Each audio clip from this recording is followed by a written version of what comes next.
His Dead Mate by Kalin. Summary. What will happen when two very different supernatural worlds collide?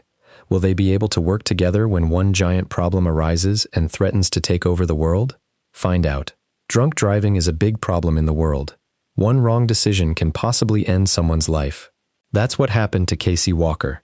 She and her two younger siblings were heading home from a movie when their lives changed forever. Because of one drunk driver, Kasey lost her life, and her siblings lost their old sister. But God had plans for Kasey.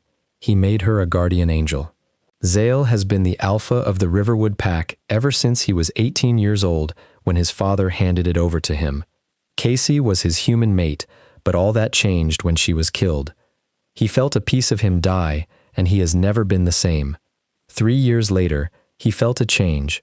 When he wakes up one morning, he felt the feeling of warmth spread through his body, and he questions it. Now that his mate is a guardian angel, will they ever be able to be together? Before we start, let us know in the comments where you're listening from and what kind of stories you enjoy most. We love hearing from our listeners. Chapter 1. A Miracle is Happening. Zale, I growled as I heard a knock on my door. What? I asked, a growl cutting through my words. I was just seeing how you were doing, son, my dad said as he stepped into my office. I sighed as I rubbed my face. I'm sorry. I think you should take a break, my dad suggested. I can't. I have a meeting with Alpha Grey next week. I need to get the treaty ready, I said as I flipped through the papers. I wasn't talking about that, he said as he gave me a pointed look. I don't want to talk about it, I said as I took off my reading glasses. Your mother and I are worried about you, and I said that I'm fine, I growled as I slammed my hands on my desk. Obviously not, my dad said as he crossed his arms and glared at me. He's got a point. My wolf Cinder said in a duh tone. Shut it, I growled. You need to talk about it, my dad said. I growled and looked away from him. What do you want me to say? I felt like I literally died that day, knowing that my mate died. It hurt, Dad. It hurt so much. It still hurts. Knowing that everyone around me is so happy with their mate, it's going to hurt. I know that, my dad said softly. Maybe you should find another one? Another mate? I asked, angry. He nodded. I think you need to move on. Dad, have I been with any female? I asked. No, he said. Exactly, I growled. I will not be with another female. I will never be with another female. I'm waiting for my mate. I don't believe in that shit. Just because they haven't found their mate yet doesn't mean that they should go fool around with other girls. I was just trying to help. I don't like seeing you sad, my dad whispered. I felt a tear drop down. Why? Why did it happen to me? What did I ever do to the moon goddess? I don't know, son. I truly don't know, my dad said quietly. I will never understand why this happened to you, but it's late. I think you should hit the sack. Work on the treaty tomorrow. I nodded and sighed. I'm sorry for snapping on you, Dad. He smiled and shook his head. It's okay. I would be the same way. I nodded and walked out of my office and up to my room. Hey man. My beta, Harvey said. Hey, I said. You okay? My third, Sterling asked. I shrugged. I talked to my dad about her. Hey, it's going to be okay, Sterling said. You will get better. Maybe a miracle will happen. I scoffed. It's been 3 years. I don't think a miracle will happen if it's been this long. You never know. Harvey smiled. I shrugged. I'm going to bed. I will talk to you guys tomorrow. Night, man, they called out. I slowly crawled into bed and pulled the covers up. I sighed and turned over on my side. Will a miracle actually happen? What the hell is so bright? I groaned as I sat up in my bed. Who's there? I asked as the light started to subside. Why, it's me, silly. The lady laughed. Holy shit. She was gorgeous. Flawless face, light blue eyes, white hair. Who are you? I asked as I got out of my bed. I am the moon goddess. She smiled. Oh, I said. Well, in that case, fuck you. Excuse me? She asked, taken back. You heard me. I growled. I could have a mate. But nope, she got killed. I understand that you are mad, Zale, but, mad? You think I'm mad? I asked, cutting her off with a humorless laugh. I am way past mad. I'm livid. I had happiness out there. I could have had a family by now, but no. It got ripped away from me. Okay, calm down, she said softly. How? How the hell am I supposed to calm down? I asked, getting angrier. She smirked. A miracle is going to happen, young one. What do you mean? I asked, confused. You'll see. She smiled as she patted the top of my head. Time for you to wake up." She disappeared and everything started to vanish. I shot up in my bed and my body felt all hot. "What the?" I said out loud as I felt a warmth start in my chest. I started to get scared as my body heated up quickly. "The miracle is happening." The moon goddess voice drifted through my head. "What's going on?" I asked Cinder. I can feel her," Cinder said, shocked. "What? Feel who?" "Her," Cinder howled happily. "I can feel her." "Huh? How?" I asked. "I don't know and I don't care," Cinder said. "Dad! Mom!" I yelled as I ran out of my room. "What's going on?" my dad asked as he walked out of his room. She's alive," I whispered. "Who's alive, honey?" my mom asked. "Her." I smiled. "Her?" my dad asked. "Who's her?" "My mate," I said. My parents looked shocked. "Son," my dad began carefully. "That's not possible." "The moon goddess showed up in my dream last night," I said. "She what?" my mom asked. I nodded. "She said a miracle was going to happen."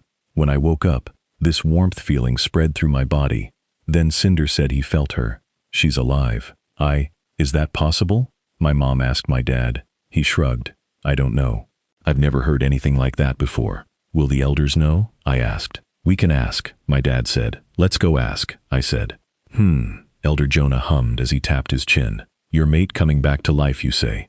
"Yes, Elder Jonah," I nodded. "Tell me what happened," he said as he sat down. 3 years ago, I felt something die inside of me. I started. He nodded. "Ah, yes. I remember that. You were so cold." "No offense, Alpha." "None taken." I laughed. "Well, I knew something happened to my mate. I read that a wolf can feel their mate die." "That is correct. Something that the moon goddess put in us. It's a blessing, but also a curse, being able to feel their mate's pain. Well, it felt like my heart shattered. I was cold and guarded since then," I explained. "But the moon goddess visited my dream last night." She did?" Elder Jonah asked, surprised. "That's rare for her to do so. What did she say?" I quickly and excitedly filled them in on what had occurred just moments ago. Their eyes went wide with wonder, curiosity, and a bit of disbelief. "And the pain?" Elder Jonah asked. "Gone," I said. "What do you think this means?" my dad asked. "It could mean many things, but I don't know if it's true," Elder Jonah said. "If it is true, what could it mean?" my mom asked. "A possibility could be that your mate is alive, or that you have a new mate," Elder Jonah explained. "But I highly doubt that is the case. The more logical explanation is that the moon goddess finally took away your pain. Now you won't miss your mate anymore." "But I don't want another mate.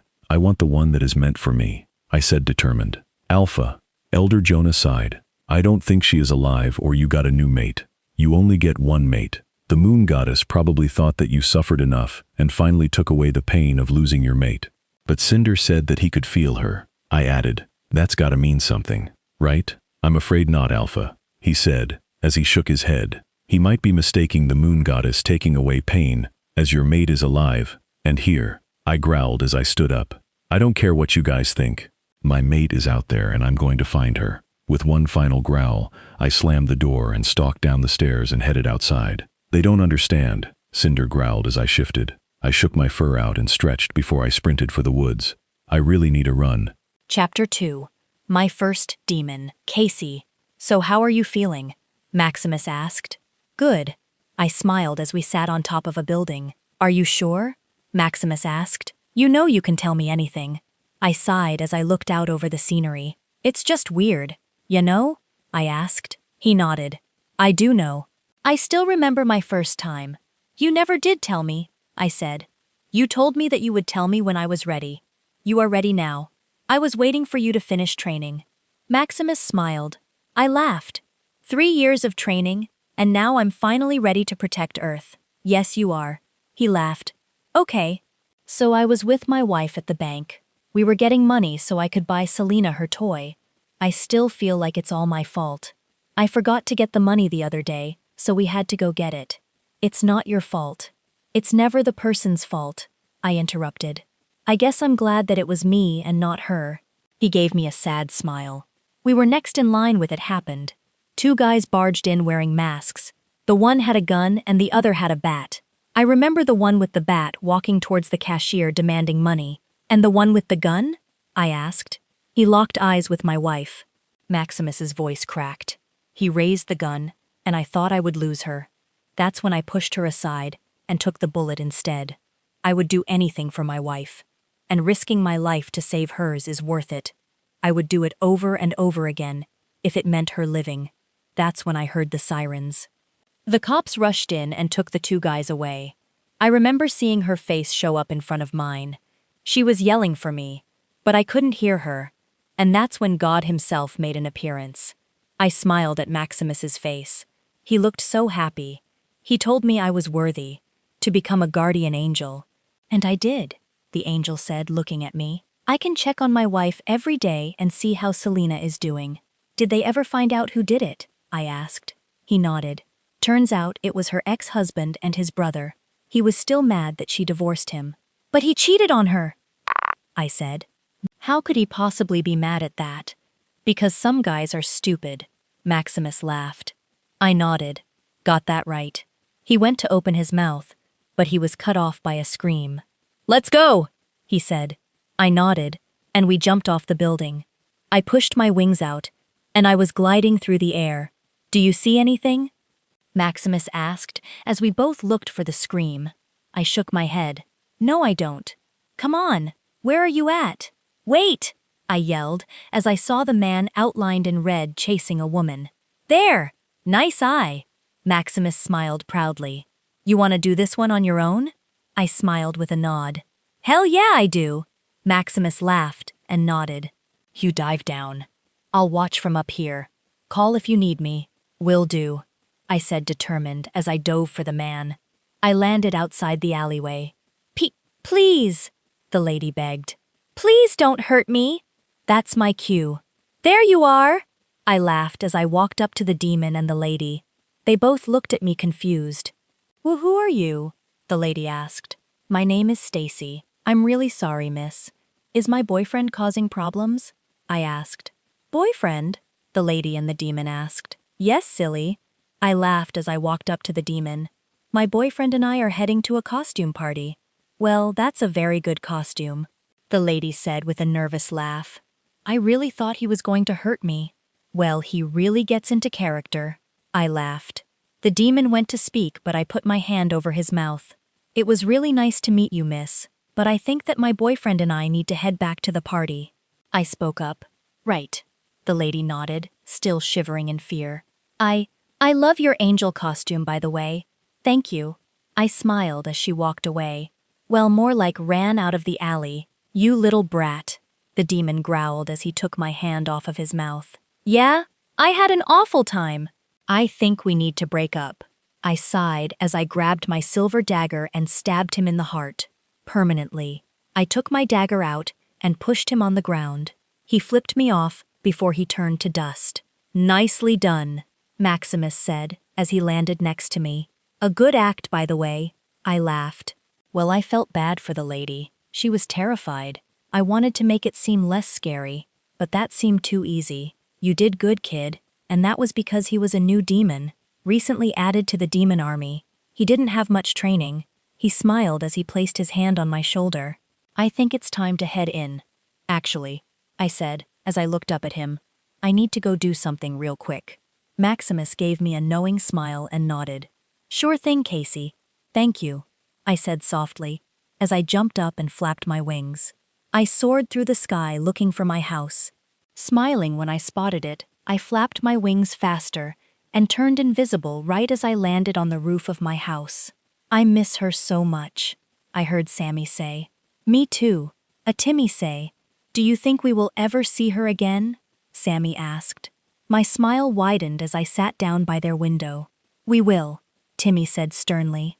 I bet she is looking over us right now. If they only knew. What do you think she is doing right now? Sammy asked. Probably playing with Buster up in heaven. Timmy chuckled. I laughed. Of course he would bring up Buster. You're right, she loved that dog.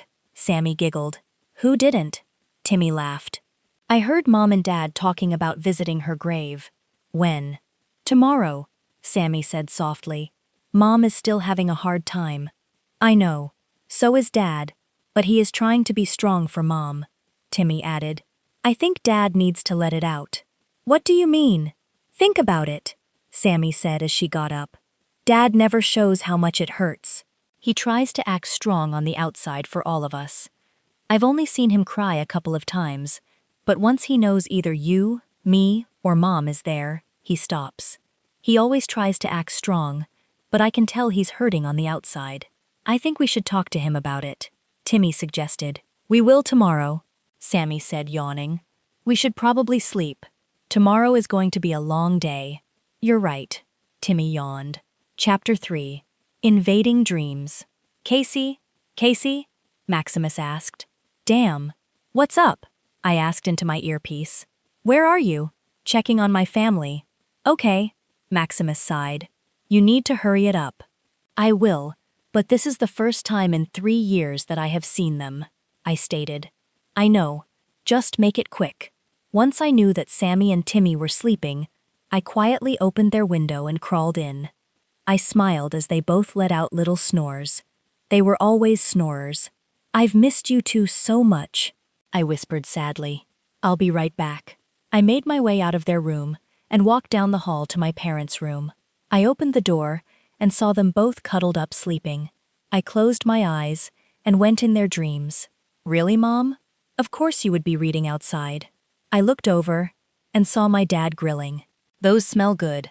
I smiled as I appeared next to him. Kasey! My dad yelled as he dropped the spatula and pulled me into a hug. Carrie! My mom looked up and covered her mouth in shock. She then dropped her book and ran over to me. Kasey! My mom cried as she hugged me. I missed you guys, I said, as I felt a tear of my own fall down my cheek. I can't believe you're really here, my dad whispered. Well, it is your dream, I laughed. That's good enough for me. How have you guys been? I asked as I pulled back. My mom sighed. We've been getting along. You guys do know that I'm always with you, right? My dad nodded. It's just not the same without you here. We miss you. I miss you too. But you guys can't stay sad forever. I smiled. You'll see me again. Haley misses you too. My mom spoke up. I took a shaky breath at hearing my best friend's name. How ill is she? I asked. Not good, my mom said. She misses you so much. She visits your grave every day. We see her there all the time when we go. I sighed.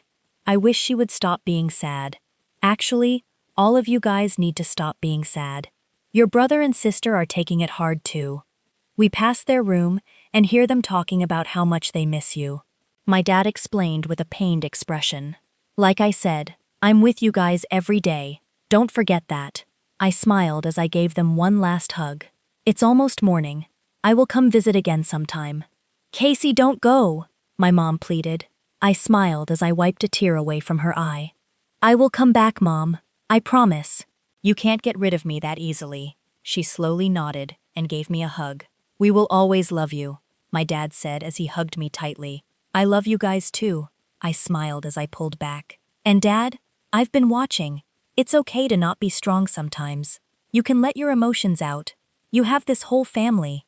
My dad nodded. I just want to be strong for them. And that's okay, I said as I wiped his tears too. But it's also okay to let your emotions show. You can lean on them too. My dad nodded. I smiled and kissed both of their cheeks. I will come back and visit again. They nodded and waved as I disappeared. I popped out of their dream and looked at them sleeping. I smiled as they both had smiles on their faces. Time for the siblings. I walked out and slipped back into Sammy's and Timmy's room. Time to see what you guys are up to, I whispered. I smiled as I closed my eyes and went into their dreams. I opened my eyes and saw that I was sitting in a tree. Nice catch, Sammy, Timmy smiled. I looked up and watched them play catch. I smiled as Buster was rolling around in the grass. Nice throw, Timmy, I shouted as I jumped down from the tree. They both turned around and saw me. Buster shot up and ran towards me. Kasey, they yelled. I laughed as Buster started to lick all over my face. Hey guys, I smiled as I sat up with Buster still in my lap. Oof, sorry Kasey, Sammy and Timmy said, laughing as they got off of me. We just miss you, Sammy said as she and Timmy sat down next to me. I miss you guys too. I smiled as I wrapped my arms around them. How are you guys? Good, Timmy smiled.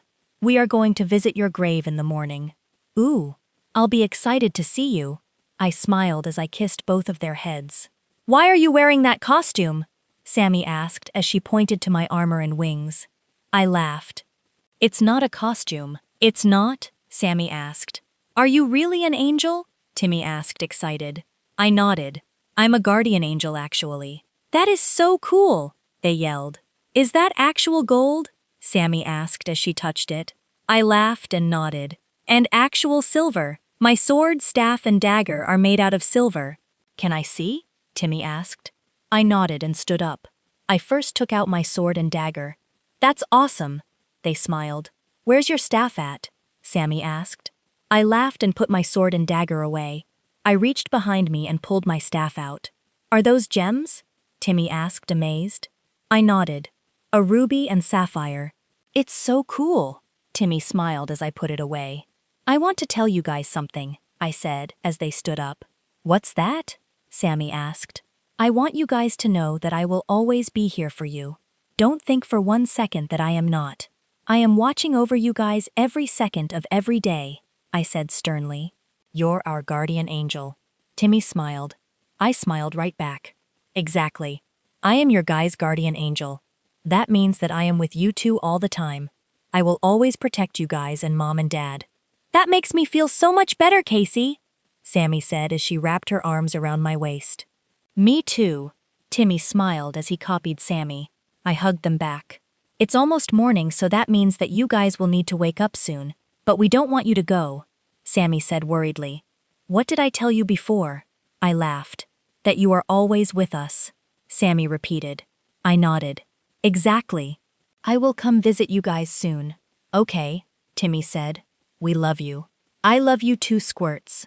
I smiled as I kissed the top of their heads. Now when you guys wake up, there is a present under both of your pillows. That present will remind you that I am always there for you, and you guys are never alone. They nodded and waved as I started to disappear. Once I was out of their dreams, I turned invisible and stood in the corner of their room. Sammy woke up and started to rub her eyes as Timmy slowly woke up as well. I had the best dream, Sammy smiled. You were there. Same here, Timmy said. Kasey came and visited us. Kasey, Sammy yelled as she shoved her hands under her pillow. The present, Timmy said as he did the same thing too. I smiled as they both pulled out a box. A box? Timmy asked, confused. Well, you have to open it, weirdo. Sammy laughed. Oh, right, Timmy smiled. They opened their presents and both pulled out a necklace. What did you get? Sammy asked. A necklace, Timmy said as he held it up. You? Same thing, Sammy said. Wait, let me see yours. Timmy stood up and walked over. Sammy grabbed his necklace and put them together. We each got a wing, Sammy smiled. And when you put them together, it makes a full set. Kasey. Timmy smiled as he put it on. Our guardian angel, she's always with us. Sammy smiled as she put on her necklace. I watched as they walked out of the room. Time to head back. Chapter 4. The Possibilities. Kasey, whoop. Whoop, Kenward hollered as I showed up at the gates. Your first demon. Nicely done, dear. Alvar smiled as she folded in her wings. I'm proud of you. She did excellently. Handled it like a pro, Maximus said as he proudly smiled at me. It was too easy, though. I huffed. Kenward laughed. That's the Kasey I know, always looking for a challenge. Settle down, children, the big man laughed. I'm proud of you, Kasey. Really? I asked, as I looked up at the light. He smiled at me. I am. You will make an excellent guardian angel, my child. Your parents would be proud. I gave him a small smile. I hope so. Don't doubt yourself, young one. You did fantastic for your first demon, he said softly. Even if he was a new one, they still are very strong creatures and can't be taken lightly. They are manipulative, and you conquered that. She did a wonderful job. Alvar smiled. Thank you, Alvar, I replied. Maximus, God called. Yes, sir? Maximus asked. I think Kasey is ready to go on patrol with you four. Really? I asked, shocked. That would be awesome. She's ready. God smiled as he walked away. All right then. We leave at dawn. Maximus smiled as he left for his room. Better get some sleep, Kasey, Alvar suggested. You're going to need your strength. Patrol is different. You might face some stronger demons and other creatures, and sometimes we walk around in our human form so we look like regular people. But you have to be careful when you do that. I will, I said with a nod. Good night, dear, she said as she kissed the top of my head. You got this, kiddo. Kenward smirked as he rubbed my head. I playfully shoved his hand away and walked to my room. I closed the door and changed into my human form. With a sigh, I glanced at my mirror. Sometimes I miss my old life, being able to see my family and Haley. I miss it. I certainly couldn't deny that. But then I remember that I am an angel of God and that I'm protecting them. Great. Now I just depressed myself. I huffed in annoyance at myself for doing so and turned away from the mirror, getting into my bed. Sleep is my favorite thing to do. Zale, oh, come on, I growled as I continued to flip through the pages. Calm down, boy. Sterling laughed as he took a sip of his coffee. Harvey frowned, looking up from his phone. What are you even looking for anyway? I took off my reading glasses and looked up at them. Anything that has to do with dead mates and then coming back to life. Harvey sighed. Zale, you aren't going to find anything like that. People don't come back to life. I growled and narrowed my eyes at him. Don't say shit like that. It's true. I'm afraid he's right, Sterling said as he looked at me intently. People don't come back from the dead, unless they come back as zombies. Now that would be absolutely wicked, Harvey said excitedly. Sterling and I both gave him a pointed look. It amazes me how you got the beta position, I teased. You and me both. Harvey laughed as he shoved his face full of pancakes. I laughed, shaking my head as I looked back down at the books. I put my reading glasses on and continued to read. I really don't know what you are looking for, Sterling said, speaking up. I don't think you're going to find anything. I'm just looking for possibilities, I said as I flipped the page. Like what? Harvey asked through a mouthful of pancakes. You're nasty. Sterling cringed, visibly scooting away. He has a pet peeve when people talk with their mouths full. Harvey enjoys it because he teases him about it all the time. Currently, we sat at a diner that was on the northwest end of my pack territory. Harvey indulging in their famous 6-stack of pancakes with bacon, and Sterling munching on a few slices of toast and some eggs. Snyder had been pacing all morning, giving me little to no appetite, so while they indulged on my treat, I was sitting and nursing a cup of coffee while flipping through some books my dad had in his office. Anything, I guess, I replied to Harvey, shrugging as I skimmed the pages. Any possible way that my mate could be alive? Do you think reincarnation is a possibility? Harvey and Sterling both looked at me like I was stupid. You have got to be joking, right? Sterling asked. I shrugged. It was just an idea. That was the dumbest idea I have ever heard, Sterling said as Harvey chuckled. Well, damn. I scoffed as I crossed it off the list. Harvey swallowed his food as he looked down at my list. Are you really making a list? I nodded. Yup. What if Elder Jonah was right? Sterling suggested. What do you mean? I asked. He sighed. What if your mate didn't really come back alive, or is even on this earth? What if the moon goddess took away your pain? Cinder could easily mistake that as your mate is alive, but the moon goddess said a miracle was going to happen. I defended. Exactly. She could have been talking about you not feeling pain anymore. I shook my head. I don't believe that. I think my mate is somewhere out there. I know what I felt. I continued to look through the pages. Maybe you need a break, Harvey said with a smile. What did you have in mind? I asked. I don't think I want to know. Sterling laughed. Assholes, Harvey huffed. I was thinking we could go for a run. Let our wolves out. He's right, Sterling said as he turned to face me. We haven't gone out on a run in a while. Not with us chasing rogues. I think it would be a good idea. I nodded with a smile. That sounds nice. Cinder likes it. Sweet. Let's go. Harvey cheered as he threw his money on the table. We all paid and headed out the door. Once we got to the edge of the forest, we quickly shifted. I sighed in content as I shook out my black fur. This feels nice, Cinder said. I stretched out and nodded. I agree. Ready? Harvey asked as he trotted over to Sterling and I. Let's go. Sterling nodded.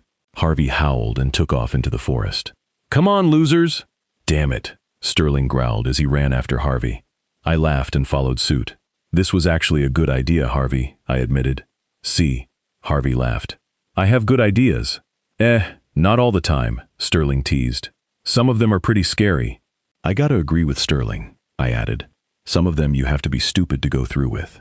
I go through with them, Harvey defended. Exactly. I laughed as Harvey growled at me. Let's just keep running. Harvey huffed as he ran faster. Sounds good to me. I smiled as I chased him. Chapter 5. Patrol. Zale, this run couldn't be any more perfect. Hey! Sterling spoke up as he started to sit up. Did you hear that? Harvey and I sat up as we started to listen too.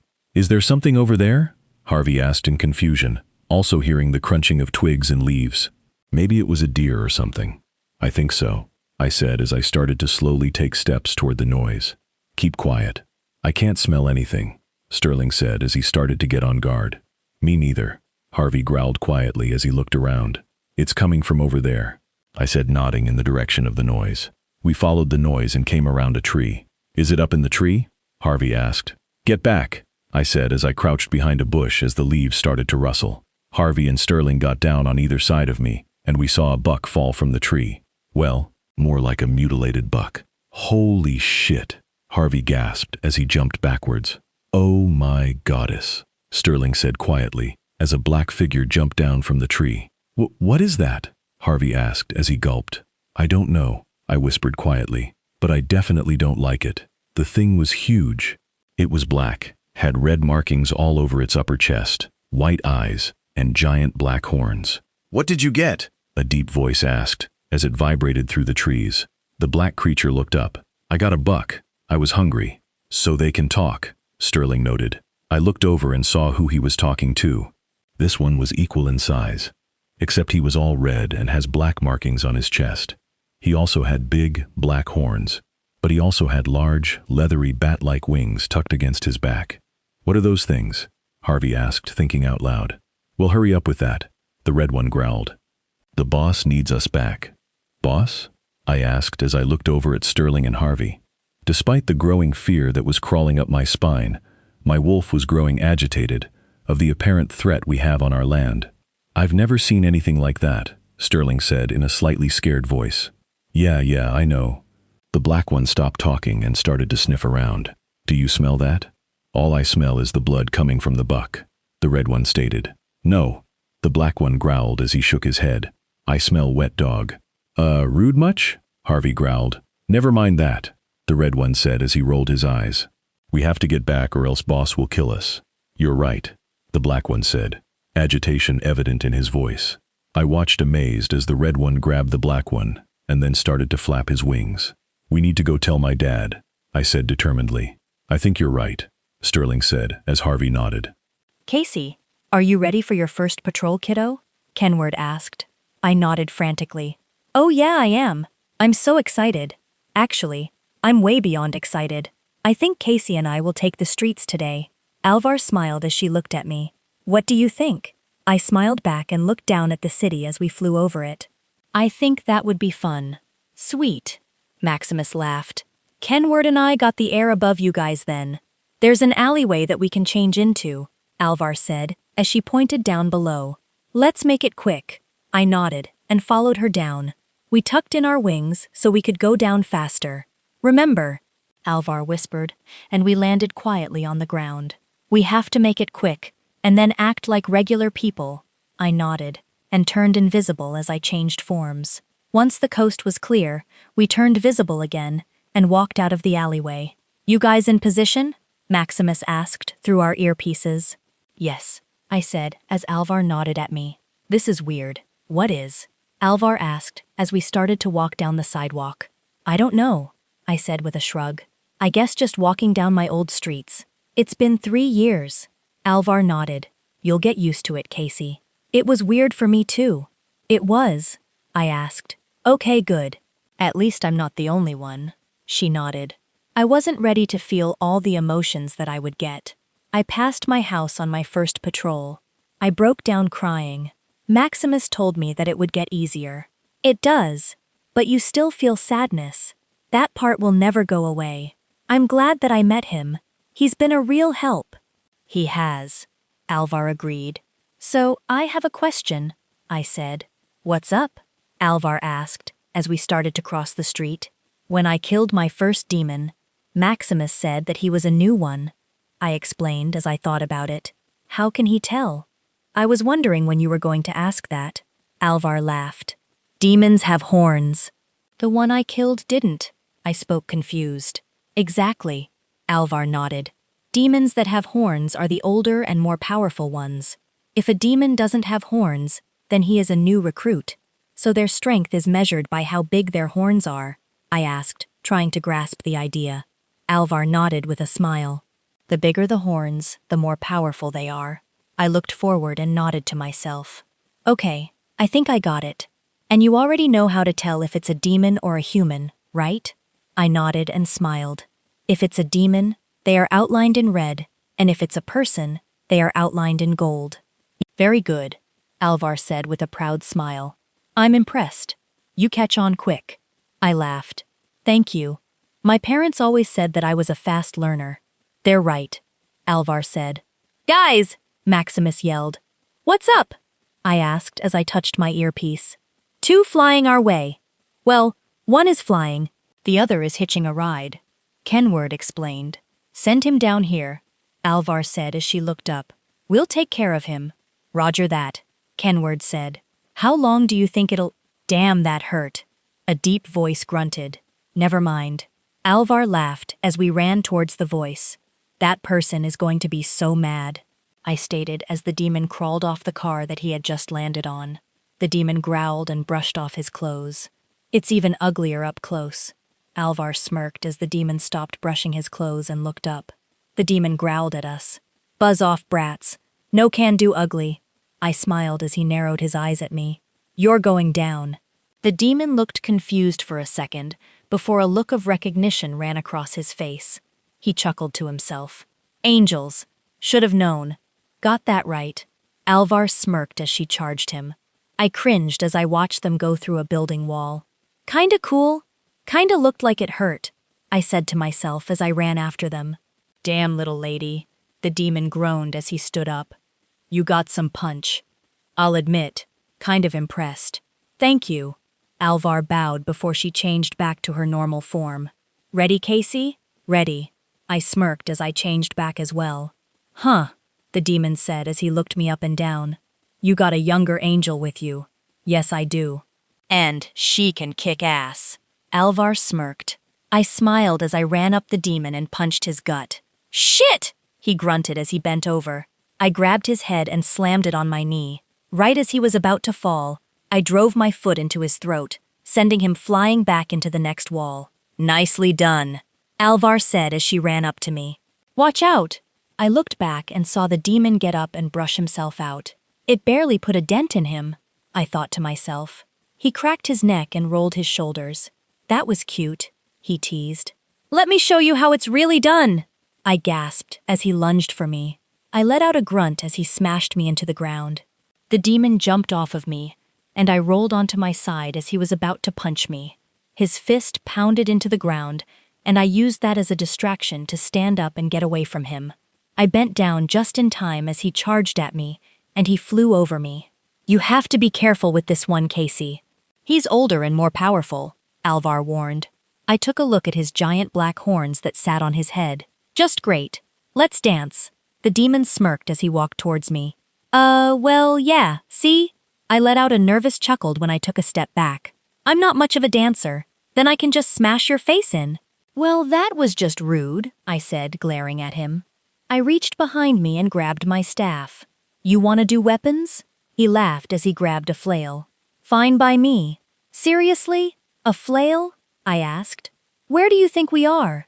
Medieval times? He narrowed his eyes and charged. Watch out! Alvar shouted as she ran towards me to help.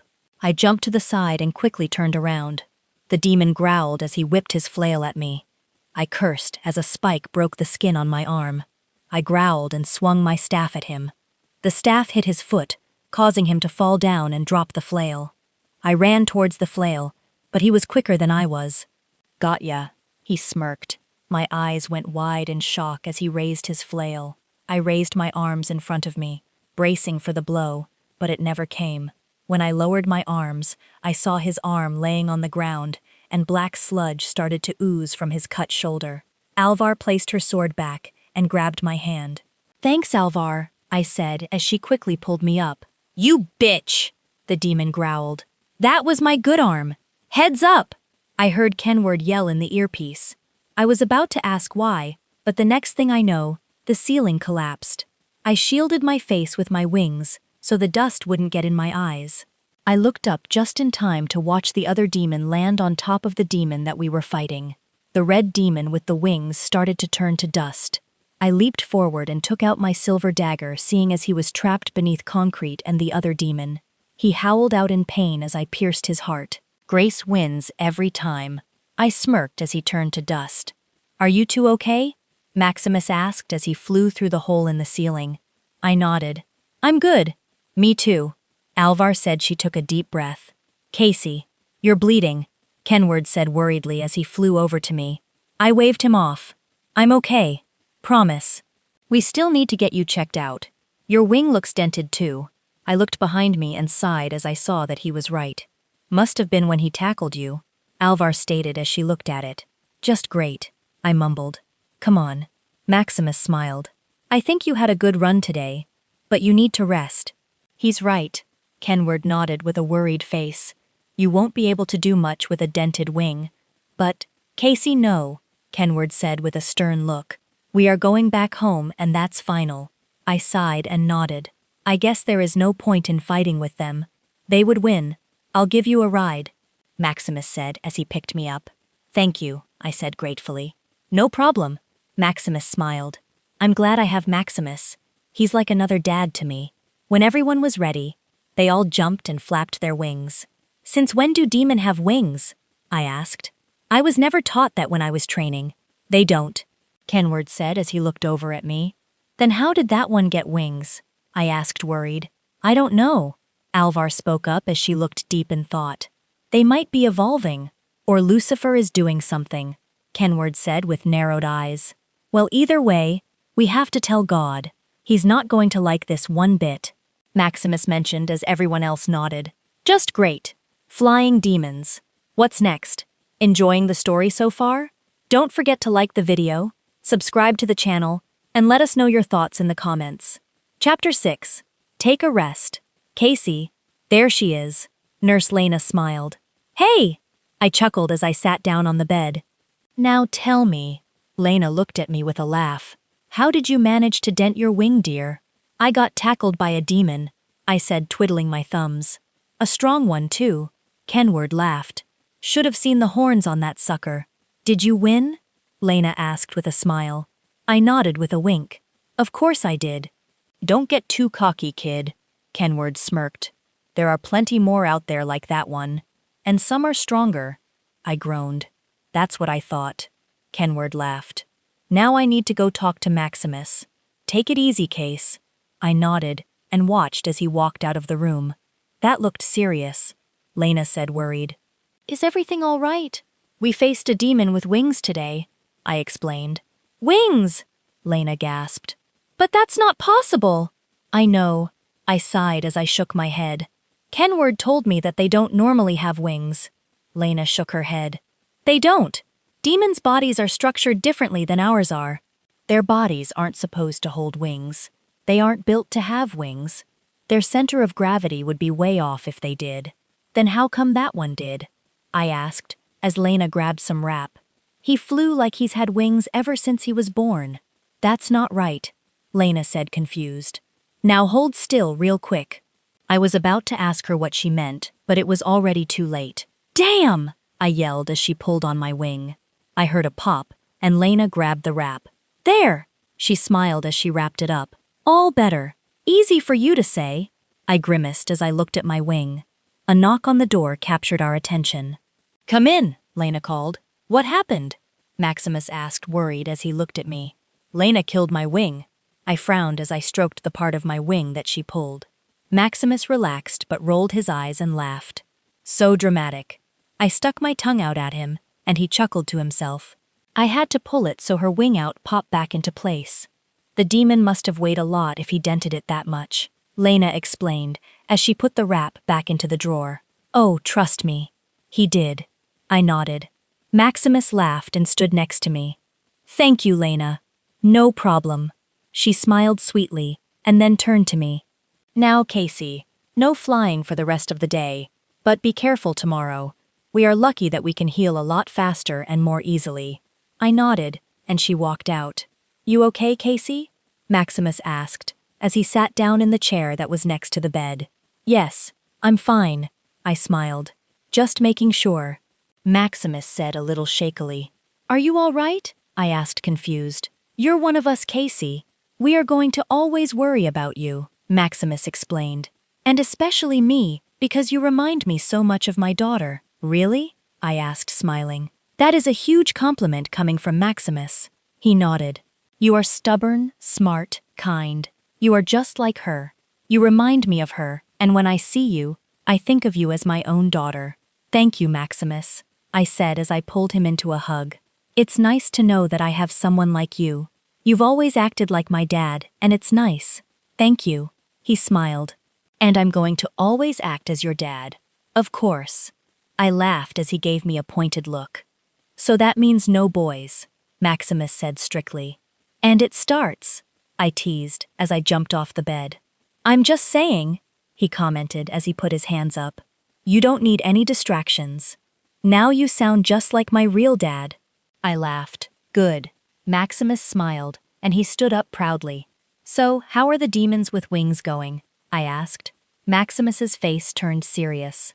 I don't know. No one can figure out how they got those wings.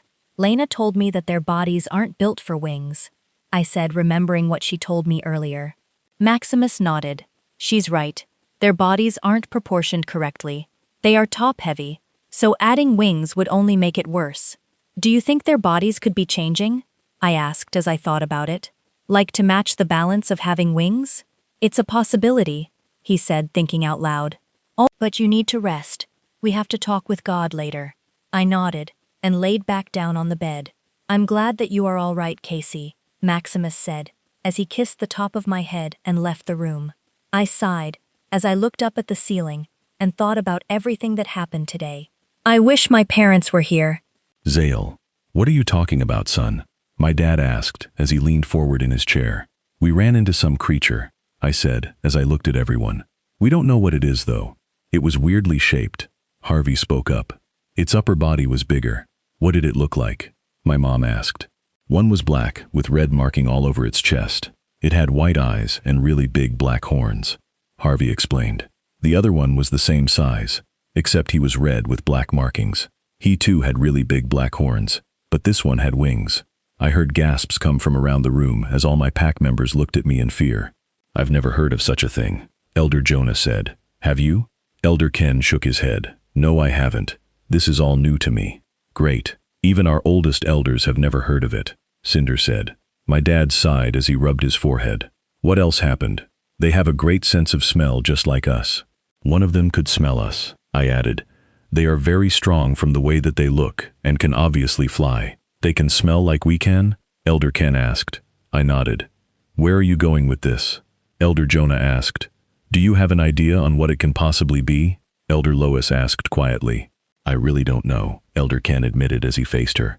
But I think I might have heard something about this before. Like what? Sterling asked, confused. Back when I was your age, my parents would tell me stories about some mysterious creature, Elder Ken explained. No one knew what it was.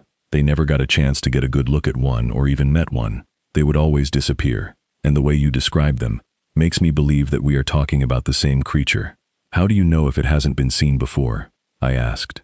I don't remember who it was, but someone claimed that they got a glance of it. They described it as big, black with a little red, and what looked like horns on top of its head. They must be powerful if they have been around for that long, a member said as he cradled his daughter. Okay, this is what we are going to do, I said, speaking up. I want all the elders researching. Elder Ken, if you remember even the tiniest bit, that will help us in the long run. Elder Ken nodded along with the others. I want a curfew, I added. No going out in the forest after dark. Once it turns dark, everyone is required to stay in the open. Stay by the buildings and lights. I want all the children to return to their houses by 8 o'clock. No objections. We are also upping our training, Sterling added. I want all the warriors to train harder.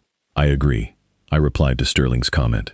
If these creatures have truly been around this long, then they are going to be strong. They looked pretty strong when we saw them. I don't want to take any chances. I am the alpha, and that means that it's my job to protect my back no matter the costs, and I plan on doing just that. My dad smiled proudly at me. I think that is a good idea, son.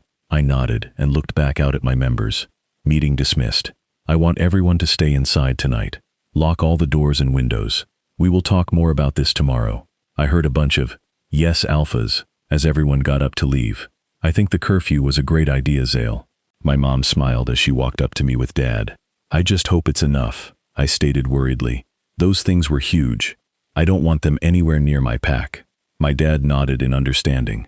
But sometimes you just can't prevent things from happening. You can only try, my mom said soothingly. Chapter 7. The Group of Boys. Kasey, wakey, wakey! Kenward yelled as he pounded on my door. I groaned as I pulled my pillow over my head. Kasey! Kenward sang. Stop singing! I shouted as I clutched the pillow tighter. You're gonna make my ears bleed! Well, that was just plain rude. Kenward huffed as he opened my door. What do you want? I growled out from under my pillow. I huffed in annoyance as he ripped the pillow off my head. Time for patrol. He smiled innocently, as if he wasn't annoying the hell out of me. I'm gonna kill you, I threatened as I sat up. Just you. Wait. You can't. He smirked with a wink. We are immortal. Yeah? So are demons until you stab them in the heart with silver, I remarked, matching his smirk. Kenward narrowed his eyes at me and scoffed. Just get ready. I rolled my eyes and got up from my bed. After a couple minutes of getting ready, I was walking out the door. Ready? Alvar asked with a smile. She is such a sweet lady, I thought to myself. Well, when she's not pissed off. I nodded and we walked out of the building. So what are we going to do today? I asked as Maximus talked to the angel that opened the golden gates. More patrolling, Maximus answered. No, I drawled out with blunt sarcasm. Really? I didn't know that. Maximus rolled his eyes. Yes. But we are going on the other side of town today. I gulped and jumped down as my wings expanded. Maybe we'll see the park where I used to take Sammy and Timmy. Jogor, how are you feeling? Alvar asked. Good, I smiled. My wing was completely healed when I woke up this morning. Gotta love fast healing, huh? Alvar winked. I nodded. It definitely comes in handy. We walked for about an hour before Kenward and Maximus walked out of an alley. Shit! Alvar screamed as Kenward spooked her. Guys, you should have seen your face, Kenward said between laughs. Alvar glared at him and Kenward sobered up mighty quick. That's what I thought, Alvar scoffed as she continued to walk. What are you guys doing down here? I asked as we all followed Avar. We need to find a secluded place to talk. I just got word from Lena about the demons. Maximus, his voice low and serious. There's a park not too far from here, Alvar said. And she was right. We had to walk another block before we came up to a small park. I froze as I saw Zeering Park on the sign. What's wrong? Kenward asked as he placed a hand on my shoulder. I sighed. This was the park that my parents took me and my siblings to every weekend. We can go find a different place if you want, Alvar suggested. I shook my head. No, it's fine. Better get used to this feeling sooner than later. I shrugged off Kenward's hand and walked towards a giant oak tree that was near a bench. As Kenward, Alvar, and Maximus sat on the bench, I hopped up on a branch and leaned against the trunk of the tree with my eyes closed and my hands behind my head. Over here, Timmy, I heard a girl voice. My eyes popped open and I swiveled on the branch. I smiled as I saw my parents with Sammy and Timmy. How did I not see them? Nice throw, Mom said proudly as she clapped. I chuckled as I saw Sammy throw with her tongue sticking out. She always did that when she was concentrating. I clapped slightly as Timmy caught the ball. Why are you clapping? Maximus asked, laughing. I looked down, and they were all staring at me. I chuckled and pointed towards my family. The twins are Sammy and Timmy. They are my brother and sister. And the lady in the red shirt is my mom, and the man in the white socks shirt is my dad. They look like a loving family. Alvar smiled. I nodded as I continued to watch them throw the ball. They are. Do you miss them? Kenward asked quietly. Every day. I smiled sadly. But I would do that all over again, just knowing that they get to have a life and grow old. It makes me happy. Sammy? Mom asked as she walked up to her. Where did you get that necklace? Kasey gave them to us. Sammy smiled as Timmy and her showed Mom. What? My dad asked, shocked. She must have left them for us before she died, and we just didn't find them until now. Timmy answered. They are to remind us that she is our guardian angel, and that she is always watching over us. My mom smiled as she quickly wiped a tear away and hugged them both. You two are right. Kasey is always with us, no matter where we are at. I wanted to give them something so that they never doubted that I wasn't here. I explained with a small smile. That was beautiful. Alvar smiled. You are going to be a wonderful guardian angel. You think? I asked. Duh. Kenward laughed. You can kick ass, and you are one of the kindest people that we know. I laughed and turned back to my family. I feel like a stalker, watching them from a tree where they can't see me and such. But it is my family after all. After watching them for about an hour, they started to pack up. My shoulders slumped when I saw them start to walk away. Wait! Sammy shouted as she pulled her hand out of Mom's. I forgot my glove. Okay, hurry up. Mom smiled as Sammy took off in my direction. Shit, I whispered as I turned invisible. Here you are. Alvar smiled as she jumped up off the bench and picked up Sammy's glove. Sammy smiled and took the glove. Thank you, miss. No problem, sweetie. Alvar smiled back. Sammy turned around, but then froze Alvar. She turned back around and looked Alvar up and down. Is everything okay? Alvar asked, confused. No, it's nothing. Sammy shook her head and smiled. There's just something about you. She can be crazy, Kenward joked with a wink. Kenward, Alvar said deadly. Sammy covered her mouth and giggled. I need to go, but thank you for picking up my glove. I smiled as her ponytail bounced as she ran. I turned visible and jumped down from the tree when my family got in their car. She is so cute, Alvar squealed. I nodded. I know. Come on, guys. We gotta go finish our patrol, Maximus stated as he stood up. Can we get ice cream? Kenworth asked as we walked down the sidewalk. Maximus gave him a weird look out of the corner of his eye. You know, sometimes I think you're 5 years old, not 30. So, it's ice cream. Kenworth laughed. There's a Dairy Queen 2 blocks over. I smiled. Yes, Kenworth yelled as he gave me a high five. Children. Alvar smiled as she shook her head. I laughed but let out an oof as someone ran into my shoulder. Ouch! I grunted as I held my right shoulder. I'm so sorry! A male voice apologized. I looked up and immediately froze. Holy shit, this man was gorgeous. Like hot damn. Deep brown eyes with light specks in them. His hair was dark and it was spiked up a little in the front. His hair looked so soft, and he was tall as hell. He had to be at least 6'6" or maybe even 6'7". No, it's fine, I stuttered as I shook out of it. As we locked eyes, I saw a spark go off in his. His smile slowly faded, and he looked at me in confusion. You, he whispered. Let's go, Maximus said quickly as he grabbed my arm. Wait! The stranger yells as he softly grabbed my other arm. I was spun around right into his chest. I gasped as I felt warmth spread through my body. Plus, he smelled good. Zale, the blondie said quietly. It sounded like a warning. Wait, this guy's name was Zale. That is a pretty hot name. Whoa, Kasey. Get it together. Zale looked down at me in confusion and surprise. I squealed as I was ripped from his grasp. Maximus stood in front of me, his body rigid. Leave, Maximus said dangerously as he glared at Zale. Zale! Let's go, the one with light brown hair said sternly. Wait, Zale said as he looked back at me. But, don't touch her, Kenworth said with narrowed eyes.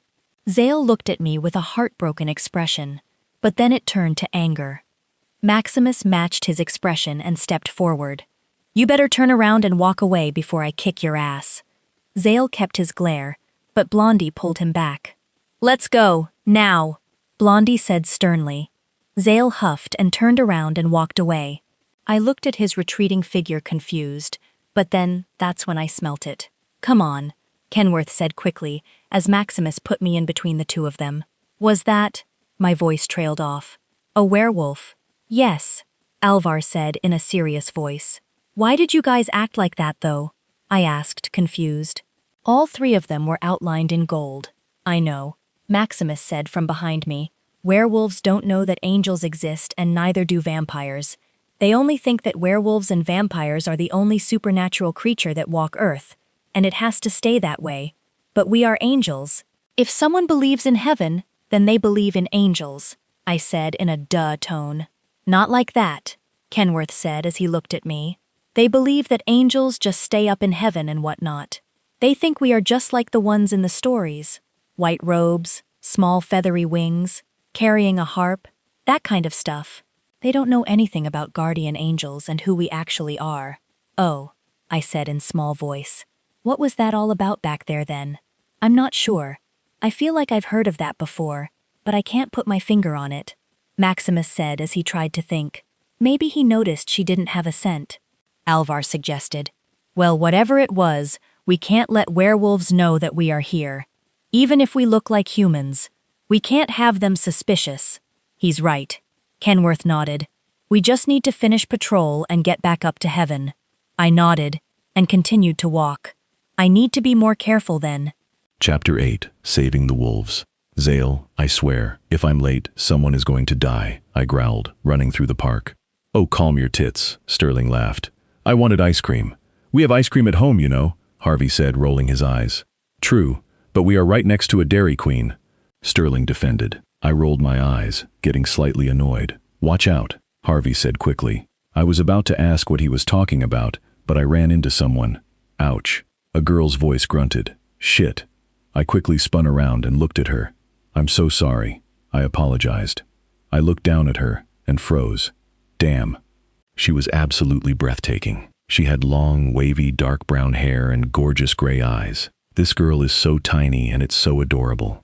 No, it's fine, she stuttered. We locked eyes, and that's what got me.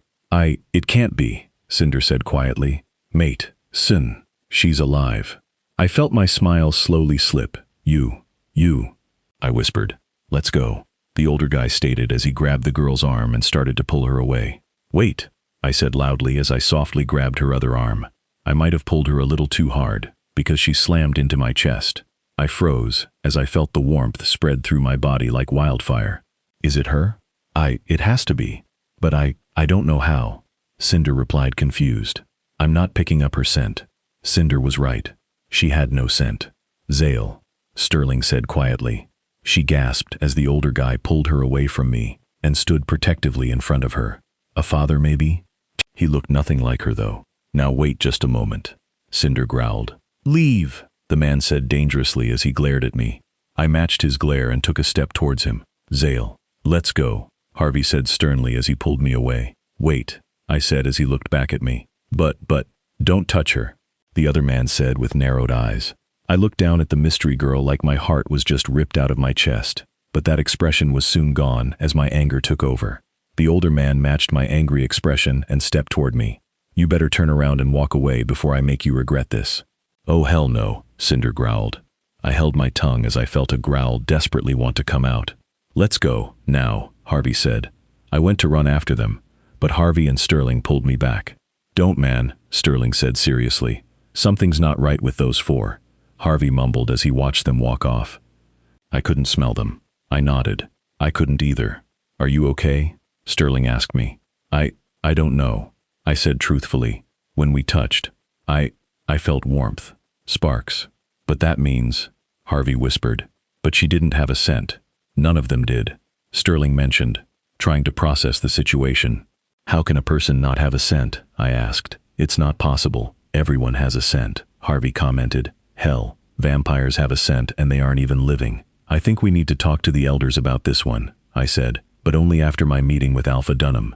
Do not speak about this to anyone. Sterling and Harvey both nodded. You go to the meeting, Harvey said. Sterling and I got patrol. Thanks, man, I smiled. Hey, what about ice cream? Sterling whined. I rolled my eyes and booked it home. I wonder how this is going to go over with my dad. Kasey, where is this little brat? Kenworth asked as we crouched down. I just saw him, I groaned. Wait, Alvar said with a smirk. There he is. I heard a grunt and saw something flying toward our heads. Get down! Maximus shouted just as the giant wolf flew over us. Oh my gosh! Alvar said as she ran for the wolf. How many werewolves are we going to run into today? Maximus growled as he ran after Alvar. You two, watch the demon. Kenworth and I both nodded as we jumped up and ran towards the ugly monster. The demon saw us and growled. Angels! Demon! I spat back as I stood a couple feet from him. I heard another growl that rang through the trees, sending the birds flying. I turned to my left and saw a couple men standing there. Shirtless, might I add. Well, hello, muscles. Wait, damn it. More werewolves. What? One of the men asked as he saw me and Kenward. Great! Just great! This whole not letting werewolves know that guardian angels exist thing is going just fantastic. Ah, shit, Kenward sighed. We'll deal with the wolves later. I nodded and charged the demon. The demon wasn't paying attention, so it was easy for me to check him. Oof! He let out, as we both landed on the ground. The demon grabbed my arm and threw me off him. I groaned as I smashed into a tree. Damn! I winced as I stood up. That's it. I grabbed my staff and jumped as I flapped my wings. Kenward, duck! I yelled. Kenward turned around and his eyes went wide as he saw me flying at full speed towards him. He fell to the ground holding his head.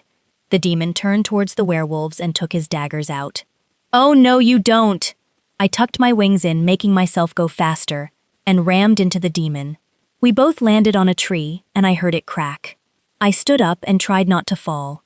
No one ever wins with a headbutt. I grunted as I held my forehead. I screamed as the demon grabbed me and picked me up. Guys! I yelled. Kasey! Maximus yelled worriedly with wide eyes. You put her down! I screamed in pain as the demon wrapped his arms around me and squeezed. Why? The demon laughed. This is fun! The men growled and started to shift. The demon scoffed. Stupid wolves. Once they shifted, they stalked towards us. The demon turned so I was in front and used me as a shield as he continued to crush me. I heard a thud, and the demon loosened his grip. I used that to get out and turn around to see Kenward holding a couple rocks. It was all that I could find. Kenward shrugged. Oh well. It worked. I laughed as I tried to move my arm. Are you okay? Maximus asked as he ran up to me. I nodded as I bent my arm. I'm good. The demon stood up and growled at all of us. Do you ever die? Kenward asked as he pulled his sword out. The werewolves stopped in their tracks and stared at us in shock and confusion. We have a lot of explaining to do. Maximus sighed as he too took his sword out. Just great, I mumbled as I pulled my staff out. We all jumped out of the way as the demon ran towards us. I turned to look at the wolves who were still staring at us. Oh my gosh, I thought to myself as I rolled my eyes and flew over to them. They jumped back in fear as I landed in front of them. Are you guys going to just stand there or actually help? I asked, annoyed. You guys are werewolves. Act like it, damn. The wolves shook out of it and nodded. I turned around and flew back over to Maximus and Kenward. Where's Alvar? I asked as I searched for her. She's helping the wolf out. He got injured pretty bad, Maximus answered. I swung my staff and hit the demon's hand just as he was about to reach for me. That's not good, I grunted as I swung my staff again. One of the wolves jumped and landed on the demon. The wolf dug his teeth into the demon's back and hung on. The demon cried out in pain and tried to shake the wolf off. Now is my chance. Hold on, Wolfie, I shouted as I grabbed my silver dagger. I put the staff back on my back and ran towards the demon, running like a chicken with its head cut off. I jumped up and clung to the demon's arm. Keep your hold, I told the wolf. The wolf made a sound, and I'm just gonna guess that he understood me. Shit, I said as I missed his chest. Stop moving, damn it. I was trying to stab the demon's chest, but he kept moving around to get the wolf off himself. Someone take out his legs, I shouted. I got this, Kenward shouted as he ran towards us. Once he got to us, Kenward stuck his foot out, and the demon tripped over him. I can't believe that worked. I let out a yelp as the wolf, the demon, and I all fell to the ground. Let go, I shouted as I raised my dagger up. The wolf quickly let go and jumped back. I brought my dagger down and stabbed the demon in the chest. He gasped for air and slowly started to turn to dust. I sighed in relief as the demon was finally gone and his ashes just laid there on the ground. Are you okay? Kenward asked as he grabbed my hand and pulled me up. I nodded and dusted off the demon's dust that got on me. That's kinda gross if you think about it. Are you hurt? Maximus asked as he checked my body to make sure nothing was broken or bleeding. I nodded and pushed him away with a chuckle. Just a small scratch. That is bleeding, Maximus pointed out as he threw his hands up in the air. Stop being so dramatic, I laughed. It was from when I got thrown into the tree. We stopped talking when we heard someone clear their throat. We turned around and, of course, standing there was Blondie. Ah, shit, I heard Maximus mumbled under his breath. Yup, he recognizes him too. Thank the Lord that we look different when we change into humans. At least he won't recognize us. Who are you guys? The one with light brown hair asked. Great. Him too? Wait, that means... Ah, shit is right. But where is the other dude? Well, you see, Kenward drawled out as he gave a nervous chuckle. Funny story, actually. Explain, Blondie demanded as he crossed his arms. I sighed. Oh boy. Chapter 9, Weird Vibes. Kasey, the Alpha will be with us soon, Blondie said as we walked into Alpha's office. What are you guys? Some older man asked as he stared us up and down. This guy is creeping me out. Doug! Some lady hissed as she smacked his arm. What? Doug asked. That's not how you speak to them, the lady said with a stern look, then turned to face me with a smile. My name is Kasey. Please excuse my husband. I smiled back awkwardly and nodded. It's all right. What is going on? A deep voice asked.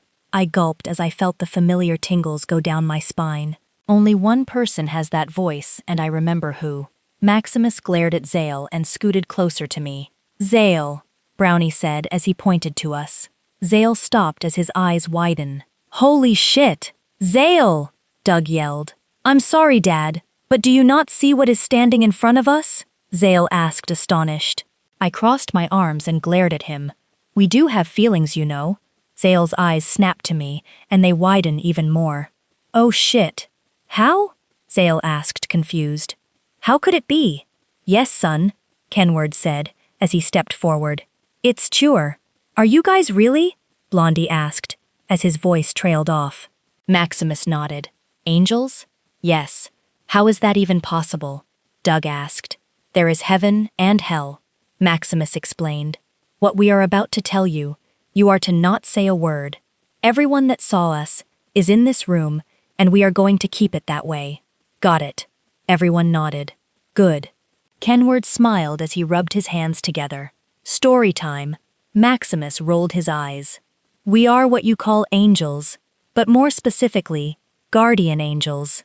And no, we do not have the stereotypical white robes, small feathery wings, and harps. We have been around for millions of years, Kenward added. Our job is to protect Earth, protect humans. What you guys helped us fight an hour ago was a demon. Wait, Zale said, shaking his head. Demon? As in Satan? Alvar nodded. Satan is the head boss for them, just like how God is our head boss. But the moon goddess? Blondie asked, confused. Alvar nodded. Cousins. She created the supernatural creatures, and God created humans and animals. Satan got mad at God. He wanted to be just like him and have his own fun. God didn't agree because of course he knew what Satan was planning. But Satan went off on his own, and thus, demons were born. They are nasty creatures, destroying everything in their paths, Kenward added. But they are evolving. Evolving how? Zale asked, but he kept his eyes on me. Creepy. They didn't have wings before. Angels were the only ones with wings. Now they suddenly have wings. Maximus sighed.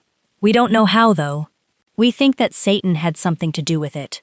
Wait, Blondie said as he shook his head and looked at me. How did you know that we are werewolves? Angels and demons are the only ones who know about all the supernatural creatures. Vampires, witches, demons, and werewolves, I explained.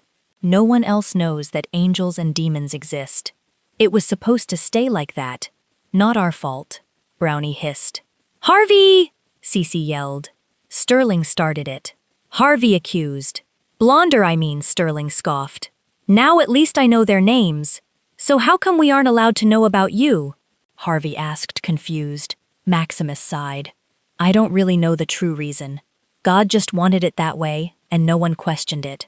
So what can you guys do? Sterling asked, smiling as he sat down and rested his chins in his palms. I chuckled. I like this one. Fly, obviously.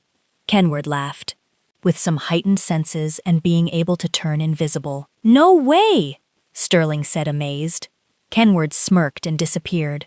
Sterling let out a yelp and frantically looked around for him. I laughed as Kenward said, boo, causing Sterling to jump about 10 feet in the air. That was not cool, Sterling growled. Kenward winked. Hell yeah, it was. Children, Maximus chuckled.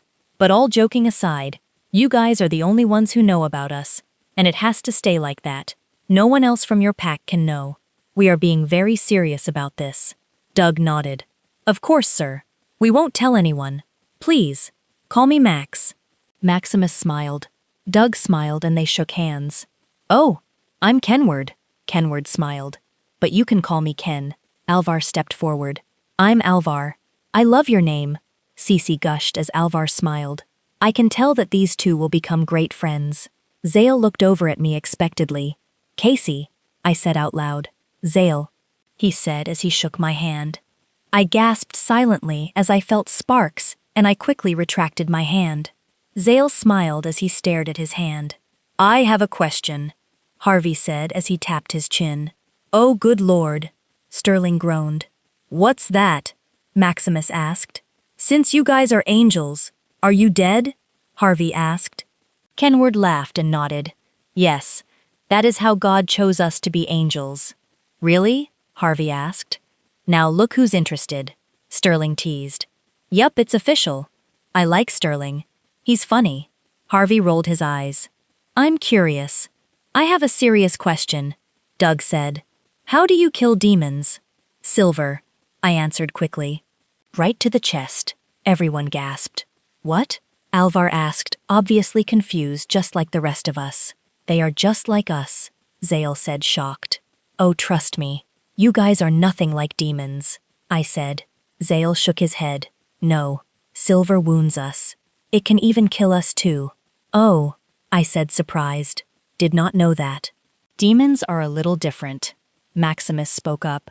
Silver wounds them and slows them down. But in order for someone to kill them, you have to pierce their chests. Any other place will only slow them down. That's nice to know. Doug sighed. We've had a couple come on our land. What? Kenward asked, shocked. That got our attention. Doug nodded. We've never seen anything like them. They just popped up all of the sudden. That's not right, Alvar said, confused as she looked at Maximus. I know. We have to let everyone back home know. He nodded. What exactly were they doing on your land? Hunting, basically, Zale said as he looked between us. They were eating deer and other animals. Since when do demons pop up out of nowhere? I asked. That's not like them. They usually have a reason for showing up at the places that they do. They don't. Maximus thought out loud. We have to go. Thank you for telling us. Doug nodded. Of course. And your secret is safe. Come on, guys, Maximus said as he opened the window. Kasey? Zale asked quietly. But I'm guessing Maximus heard it, because of how hard he was glaring at Zale. Kasey, let's go, Maximus said sternly. I looked over at Zale and sighed as I followed Maximus. Kasey, Maximus demanded. I ran to the window and hopped up on the ledge. Zale, I said, causing his head to snap up. I'm glad that you are okay. I offered him a small smile, which he returned with an even bigger one. I laughed softly and jumped out the window, my wings stretching out. Wow. I heard them whispered breathlessly as they watched us fly. I know. I tend to have that effect on people. But that went better than expected. Chapter 10. Oh, crap. Kasey, I sighed as I looked up at the sky. It's 4 o'clock in the morning, and Maximus is going to be furious once he realizes that I snuck out. I groaned at the thought. He is so gonna ground me. But I couldn't sleep. Thinking back to the meeting we had about the demons popping up on Zale's land. That is so weird. They don't just pop up, I whispered to myself. I stood up and started to pace on my old roof. There has to be a reason. But what would that be? Come on, Kasey. Think, girl. After a couple of minutes, I groaned as I couldn't think of anything. You dumbass, I mumbled as I smacked my forehead. You should be able to know what is going on. What kind of angel are you? I sighed as I looked down. Oh, that's right. A useless one. I sat back down on the roof and hugged my legs as I rested my chin on my knees. Why did he pick me? I'm not questioning his plans or anything, but seriously, what did he see that was so special in me? I'm one of the youngest guardian angels. Why didn't he put me with the rest of the young angels? The ones that just play in heaven. Kenworth would kill me if he heard me doubting myself. Alvar would be reassuring me. And well, Maximus would just kill me because I snuck out. I was about to jump off the roof and fly back home, but I got a bad sensation. I quickly backed up and tucked my wings in. As I slowly crawled and looked below on the ground, I grimaced as I saw a demon by my old front door. What the hell is he doing here? I whispered to myself in anger. If he even thinks about touching my siblings, then I'm going to kill him. Well, I'm just going to kill him in general for stepping foot on my property. My parents, I gasped as I looked at the driveway and noticed that a blue Beetle was there instead. Whose car is they? Shit! What the hell is Haley doing here? I suddenly got extremely worried as the demon put his clay in the deadbolt and unlocked the door. He turned the knob, and that is when I snapped. No, you don't! I screamed as I tackled him. I picked him up and threw him across the street and hit a tree. The tree broke at the impact and fell on top of the ugly beast. As the demon tried to get up, I twirled around and closed the door. I looked back, and the demon shoved the tree off of him. He groaned. Pesky little angels always getting in my way. Well, maybe you should stay in hell where you belong. I shot back. He smirked and dusted off his shoulder. Big attitude for such a small angel. I grinned my teeth and shot forward at him. His eyes went wide and I slammed into his torso and sent him flying back. Before he could get up, I grabbed his foot and flung him into another tree. He growled as he rubbed his head. You'll pay for that, you little brat! Bring it on, hideous! I yelled. The demon growled and lunged at me. I quickly ducked down and brought out my sword. You want to play? He questioned as he brought out a sword himself. Then let's play. I glared at him and flew towards him with my sword in front of me. He stopped my attack and pushed me with his sword. I groaned as I fell to the ground, but rolled over right before he stabbed me. He pulled his sword out of the ground and ran towards me. I jumped up and flipped over him and kicked his knees out from under him. As he was falling, I used that to my advance to try and stab him, but the bastard kicked my hand, which caused my sword to fly out of it. Shit! I cursed. Tough luck. He smirked as he got up and ran towards my house. No! I yelled. I ran over to my sword and picked it up before taking off towards my house. I flew faster as the demon kicked the door in. Once I got to my house, I ran inside and tackled the demon. You bastard! I screamed as I punched him in the face. He growled and threw me off, causing me to fly into the TV. Well, shit. My dad really liked that. Oh well. I stood up and shook my head and saw the demon leaning over Haley. I gasped as he ran his hand down her face. I yelled and flew towards him with my sword pointed forward. His eyes went big as my sword pierced through his chest. Die, bitch! I growled as he sunk to his knees and slowly turned to dust. I sighed in relief as I put my sword away and looked at the pile of dust that was starting to disappear. Kasey? I heard a small whisper. My body tensed up as I heard Haley say my name. Oh crap, this cannot be happening. Enjoying the story so far? Don't forget to like the video, subscribe to the channel, and let us know your thoughts in the comments. Chapter 11. I'm sorry, Haley. Kasey? Haley whispered as she took a step toward me. No, Haley. I smiled as I felt a tear slip out. Kasey! Haley yelled as she ran towards me. She engulfed me in a hug and cried on my shoulder. You're alive! Oh shit! I pulled back and looked at her. Wait, how are you alive? The doctors said you were dead on impact, Kasey started saying, but stopped when her eyes traveled to my wings. You aren't alive, are you? I shook my head. Hale, what the hell is going on? She screamed as more tears spilled from her eyes. You are dead! Why are you standing right in front of me? And you have wings! That's not normal! Haley! I yelled so I could get her attention. Kasey! Haley whimpered. How are you here? I'm an angel, I said as I stepped closer to her. I did die, but you weren't supposed to see me. What do you mean? Haley asked, getting mad. Aw, shit. Haley may be a very sweet and helpful person, but once you piss her off, you better run for the hills. You've been dead for 3 years, Kasey. 3! Haley screamed. I visit your grave almost every single day. But yet here you are, as an angel or whatever. You couldn't have dropped by so I could see my best friend.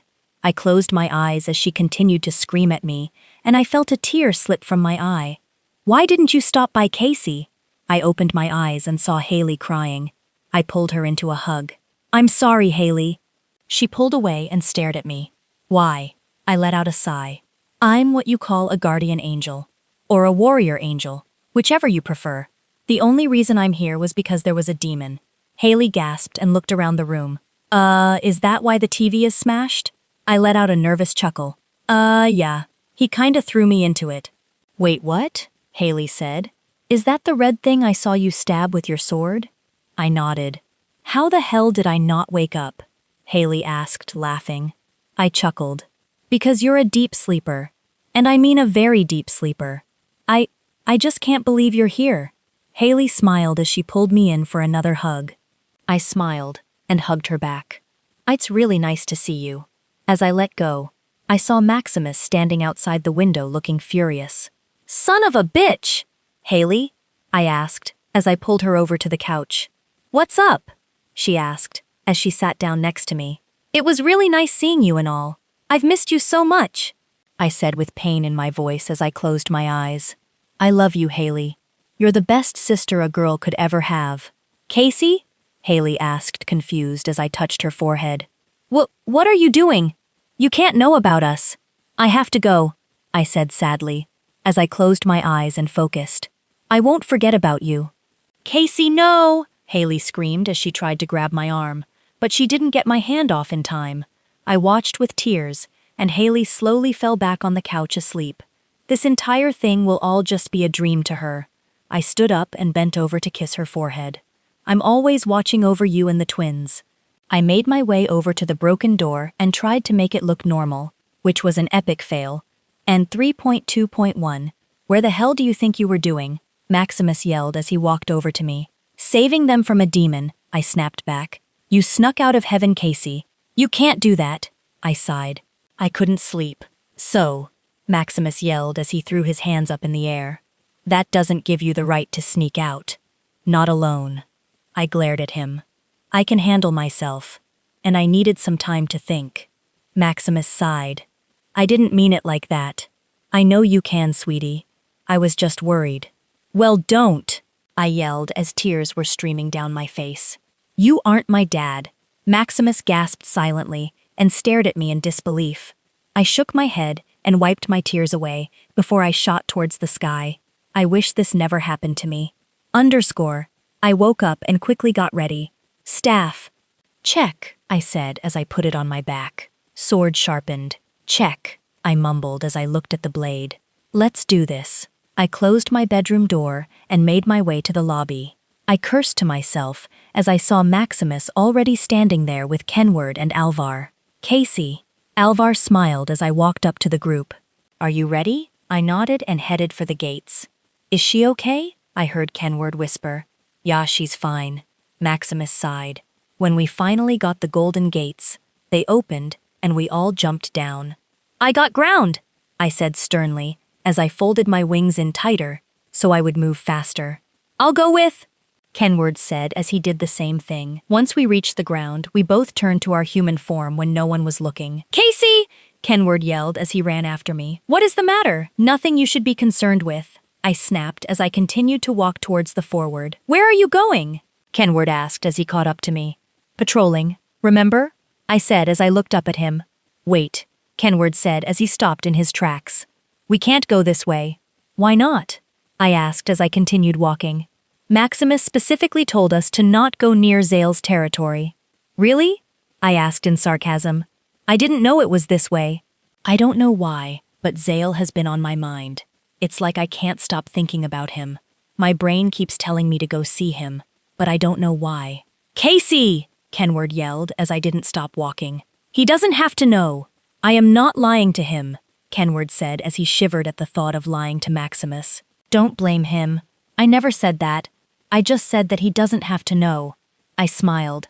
I turned invisible once I saw the wolves up ahead and jumped up in a tree, high enough where I could turn visible again, but they wouldn't be able to see me or know that I'm here. Kenward followed. Why did you come out here? Kenward asked in a quiet voice so they couldn't hear us. Is it because of Zale? I shrugged. I honestly don't know. I can't stop thinking about him. Ooh la la! Kenward laughed as he nudged me with his shoulder. Someone has a little crush. Shut up. I laughed as I continued to watch the wolves do whatever they are doing. I think they're training. I don't know what it is. I've never felt this way before. Kenward was about to say something, but stopped once a black wolf stopped training and sniffed the air. I could tell by the butterflies in my stomach that that was Zale. He shifted, and I squeaked as I covered my eyes. Kenward had to throw his hands over his mouth to stop himself from laughing so hard. What is it, Zale? A male voice asked. I peeked through my fingers and saw Sterling walk up to Zale, which now had shorts on. Thank the Lord! Or was I sad that he put shorts on? What am I thinking? Oh my gosh, I'm an angel. I shouldn't be thinking like this. I don't know, Zale said as he looked around. I feel warm. Like warm from the weather? Or warm as in when you saw that Kasey girl? Or angel? Or whatever you want to call her. Sterling laughed. Like when I saw her, Zale mumbled as he swiveled around in every direction trying to find me. I don't know why I'm feeling like this. She's your mate, dude. Sterling laughed. He's right. Harvey laughed as he walked up to them. You're gonna feel that way if you're around your mate. I feel that with Kalin all the time. I know that, guys, but I don't see her. Zale sighed sadly. Wait, I'm his what? Did he just say mate? I asked Kenward. Kenward gulped and looked away from me. Oh, hell no. Chapter 12. Alone with him. Kasey. Oh, she looks mad. What do you think happened? Her face is so red right now. Is she okay? I wouldn't want to be whoever made her this upset. Those were some of the conversations that I picked up as I marched through the hall. Turns out Maximus had to fly back to heaven because one of the other angels got a lead on a demon that showed up. But I didn't give a shit at the moment. I was on a mission to find Maximus. I shoved open the door that led to a conference room, and it bounced off the wall, making a loud crack sound. All heads shot up and looked in my directions.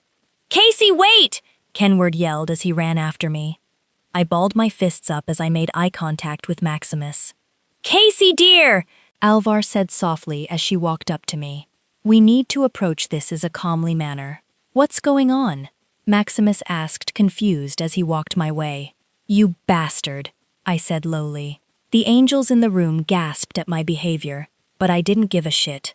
I was pissed, and when I'm mad, I'm not a pleasant person to be around. Everyone here should know that by now. Excuse me? He asked as he stood in front of me. Kasey, what happened? I squinted my eyes at him, and he just tilted his head. Is he really playing this game with me right now? This is a serious matter. I have no time for games. You, I said through gritted teeth. Me? Maximus asked. He opened his mouth to say something, but Kenward cut him off. Don't, Kenward said. She found out. What? Maximus asked in a whisper.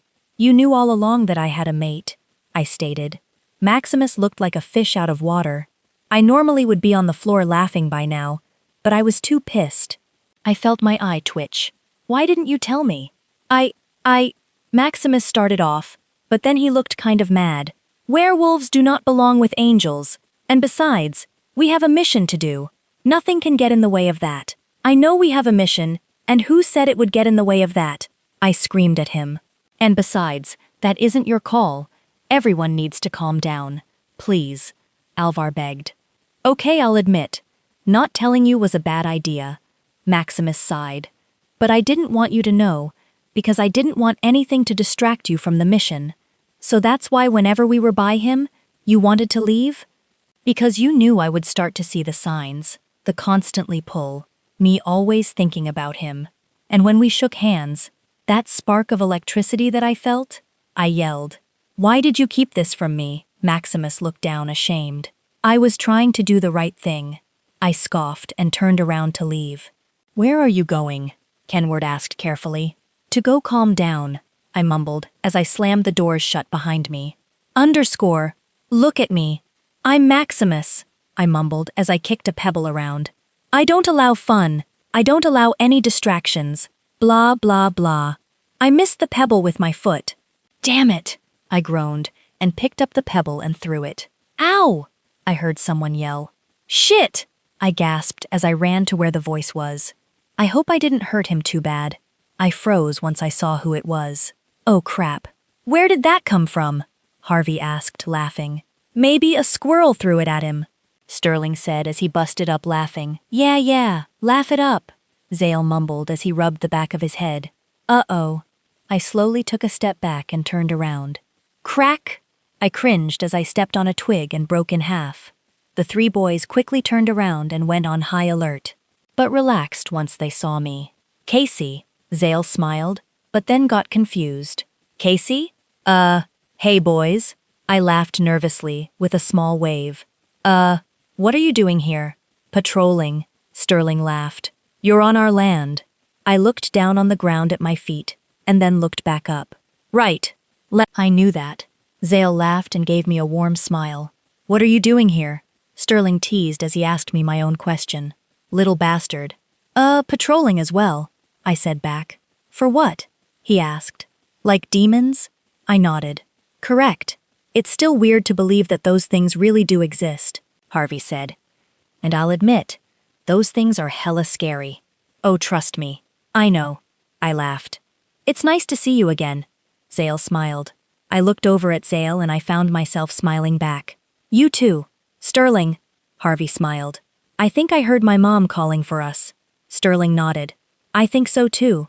Harvey and Sterling both took off running while they were laughing and left Zale and I alone. Oh great. This is just what I wanted. I gulped and looked at Zale, only to find him already staring at me. Oh yay! Because this isn't totally awkward. Well, for him at least. He looks really calm. But me? No! I'm far from calm. My brain is freaking out and is telling, no, let me correct that. Screaming at me to run far, far away. So how have you been, Kasey? Zale asked as he walked over to a tree and sat down. He patted the spot next to him and I huffed. But I'll admit, I was okay with it because he smelled so good. I laughed in my head and I looked up at him. Why is he so damn tall? I've been good. Nothing new, I responded. Are you sure? He asked, as he tilted his head and studied my face. I gave him a confused look. Yes? Why do you ask? You look tense.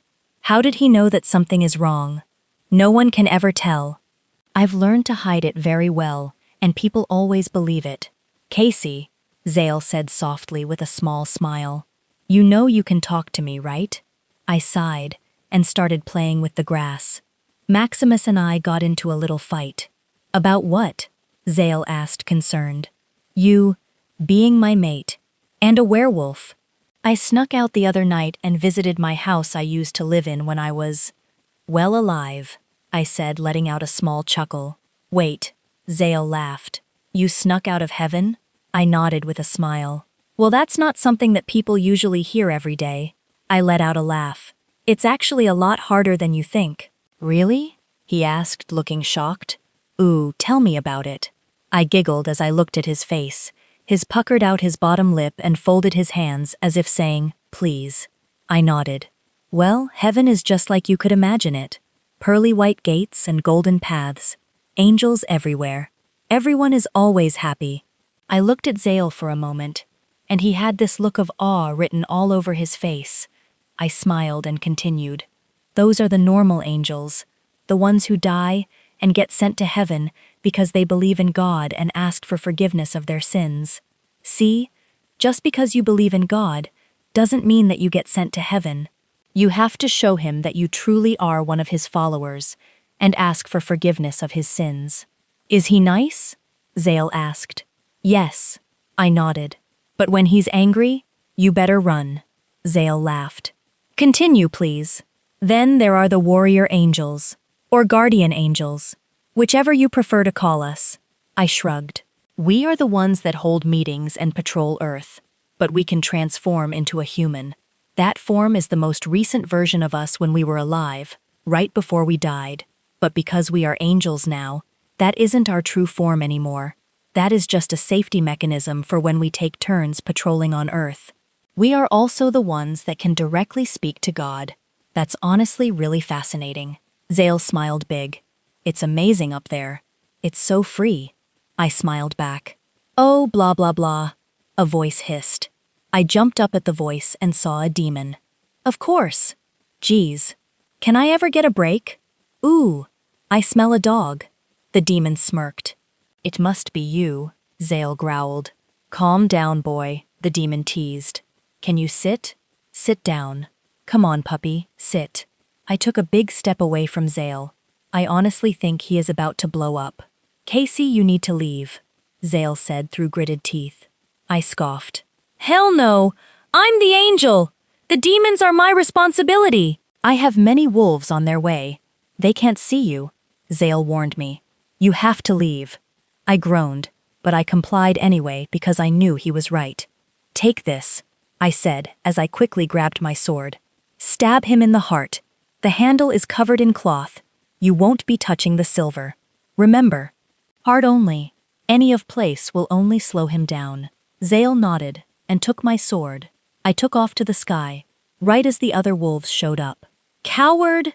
The demon yelled at me, right before he got tackled by a couple wolves. I stayed in the air and rolled my eyes. Dumbass. Chapter 13. The Hotel. Kasey, so not that I don't like it, Zale laughed as he sat up in a tree with me. But how come you are still here? You are usually gone by now. I smiled, but I saw a little sadness crossing his eyes. I sighed. He is right. I'm usually long gone by now. I have been hanging out with him for over 2 hours. Plus the 30 minutes if you count the time before the demon showed up. Max and I still aren't on speaking terms right now. Zale nodded. That's right. I forgot about how you are a badass and snuck out of heaven. I laughed and nudged him with my shoulder. Oh, hush it, Wolfie. Hey now, Zale yelled, as he tried to look serious. I shook my head. You have an awful poker face. Zale broke his serious look and chuckled. I know. That's why I always lose to Harvey and Sterling in poker. I am the master at poker. I winked. Zale gave me a look. You play? I shrugged with a serious face. I'm kidding. I really don't. Zale nodded. Oh, okay. A couple minutes passed before I busted up laughing and fell backward on the ground. Kasey! Zale yelled, as he jumped down and scooped me up in his arms. Oh, okay, I mocked in a deep, manly voice. I was kidding again. I really do play poker. Damn it, Zale mumbled as he set me down. You have to teach me. I smiled and gave him a single nod. Deal. It's getting late. Do you? Zale cleared his throat as he looked down at the ground. Do you want to, stay at the pack house? I know you aren't talking to, Maximus right now, but, I know you can't let anyone know you're an angel, and we can hide your wings. I giggled at Zale's nervousness. He looks so cute when he is nervous. Almost adorable. He would look adorable if he wasn't so freaking hot. Oh my gosh, I need to calm myself down. I am a freaking angel! Oh, good Lord. God is going to kill me for thinking like this. Zale? I asked as he was still mumbling. He stopped and immediately looked at me. Thank you. That would be very nice of you. Zale gave me the biggest smile and softly grabbed my hand. Sweet. I have a guest room that is down the hall from my room. I nodded. Thank you. I really don't want to face Max right now. I don't blame you. While he was still holding my hand, I quickly turned into my human form without him knowing. But that quickly changed when he looked at me and screamed. Holy shit! What the hell? Zale asked, as he dropped my hand and took a step back. What?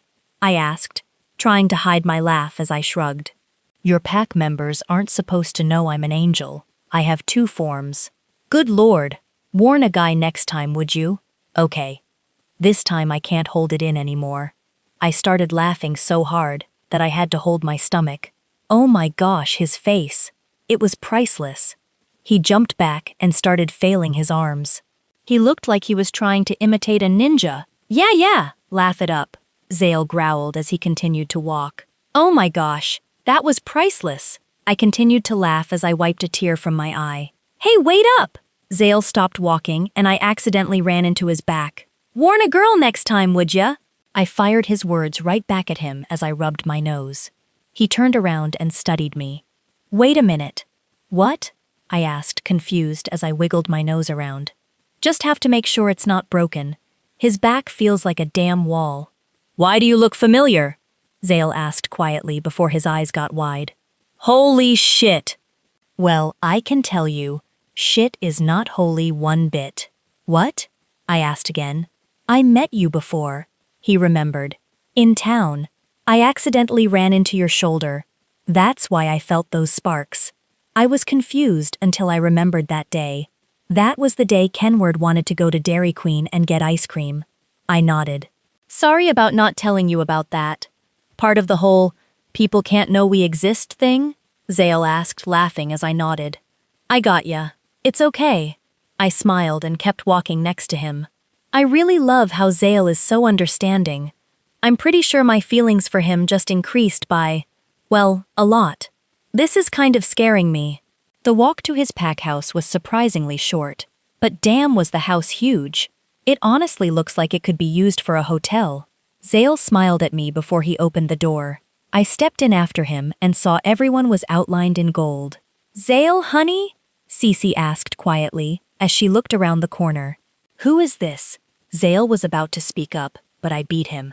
Hi, my name is Kate. I was taking a walk and got lost in the woods, and this kind man told me about a hotel that his family owned. You must be his mother. Cece smiled widely as I walked up to her and shook her hand. Oh, it's very nice to meet you, Kate. Yes, this is our hotel. I laughed to myself as I watched her try to play along with this lie that I just made up. Cece? A male voice asked. I looked to my right and saw Doug standing there with Harvey and Sterling.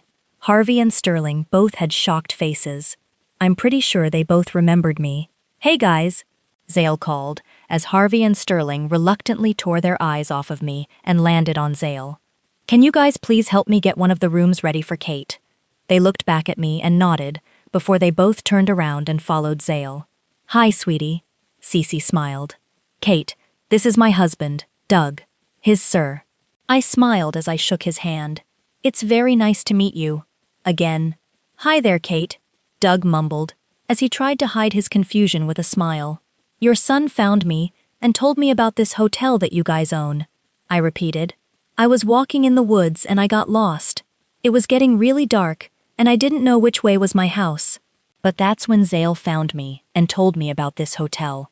I'm really glad he did. I don't want to know what is out in the woods at night, I mumbled, trying to look uncomfortable. Just kidding. I do know what's out here, and I would totally kick their asses. Damn it, Kasey. Focus! I focused back on Cece as she smiled sadly.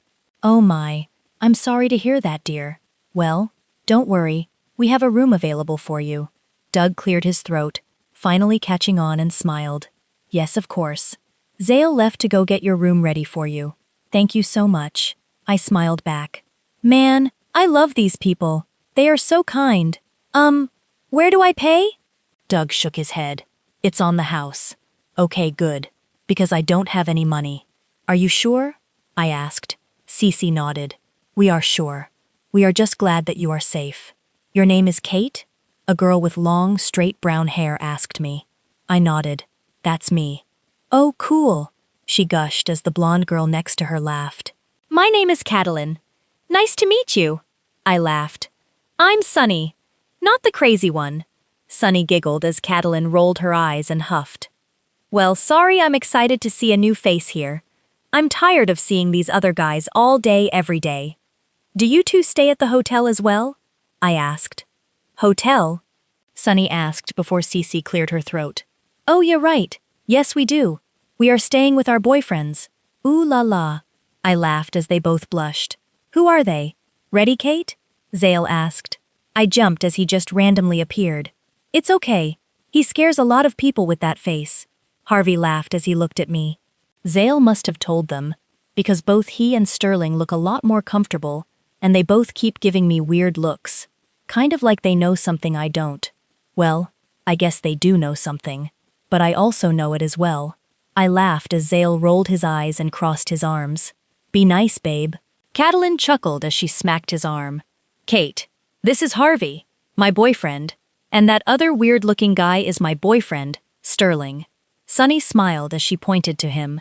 Hey now! Sterling yelled as the girls laughed. I chuckled myself and waved at them. It's really nice to know you guys. Come on. Zale smiled. I'll show to your room. I can grab some of my clothes for you since you don't have any. Kalin offered. They might be a little long for you since you are shorter than me, but other than that, they should fit. Thank you, I said as she nodded and turned around to leave. I followed Zale to the guest room that I'll be staying in for tonight. I honestly wouldn't mind living here. Everyone that I have met so far has been so sweet and kind to me, and they don't even know me. Besides the weird looks that I've been getting from other people, they haven't said anything rude. They all just smile at me and then continue on with whatever they were doing. Yes, some have lingered a little bit, but they aren't rude whatsoever. They just look confused and shrug it off. And Kasey and Doug? I wish I could tell them that it's really me, but I can't. It would blow my cover, and that wouldn't be good at all. It could put them in danger. Demons aren't even supposed to know what angels look like in human form. Us being in human form is safer to humans. 1, because they don't know that we are angels, and 2, demons will think that we are regular humans and sometimes won't do anything stupid. But that's a pretty big sometimes. Some demons like to kill humans or take them down to hell, but most of them don't want to blow their cover just like us. I came back to reality as Zale opened a door. Here is your room, he smiled, and there is a bathroom right by the closet for you. Thank you, I smiled as I walked in. This is a very nice guest room, I said to myself as I looked around. I could get used to this. Chapter 14, Surprise Visitor. Kasey, are you getting settled in? Kalin smiled as she and Sunny handed me some extra clothes. I smiled and nodded. I am, thank you. I really love this place. It's gorgeous, Sunny smiled. Maybe you can stay a couple of nights. I bet Zale would love that. My eyes went wide and they giggled.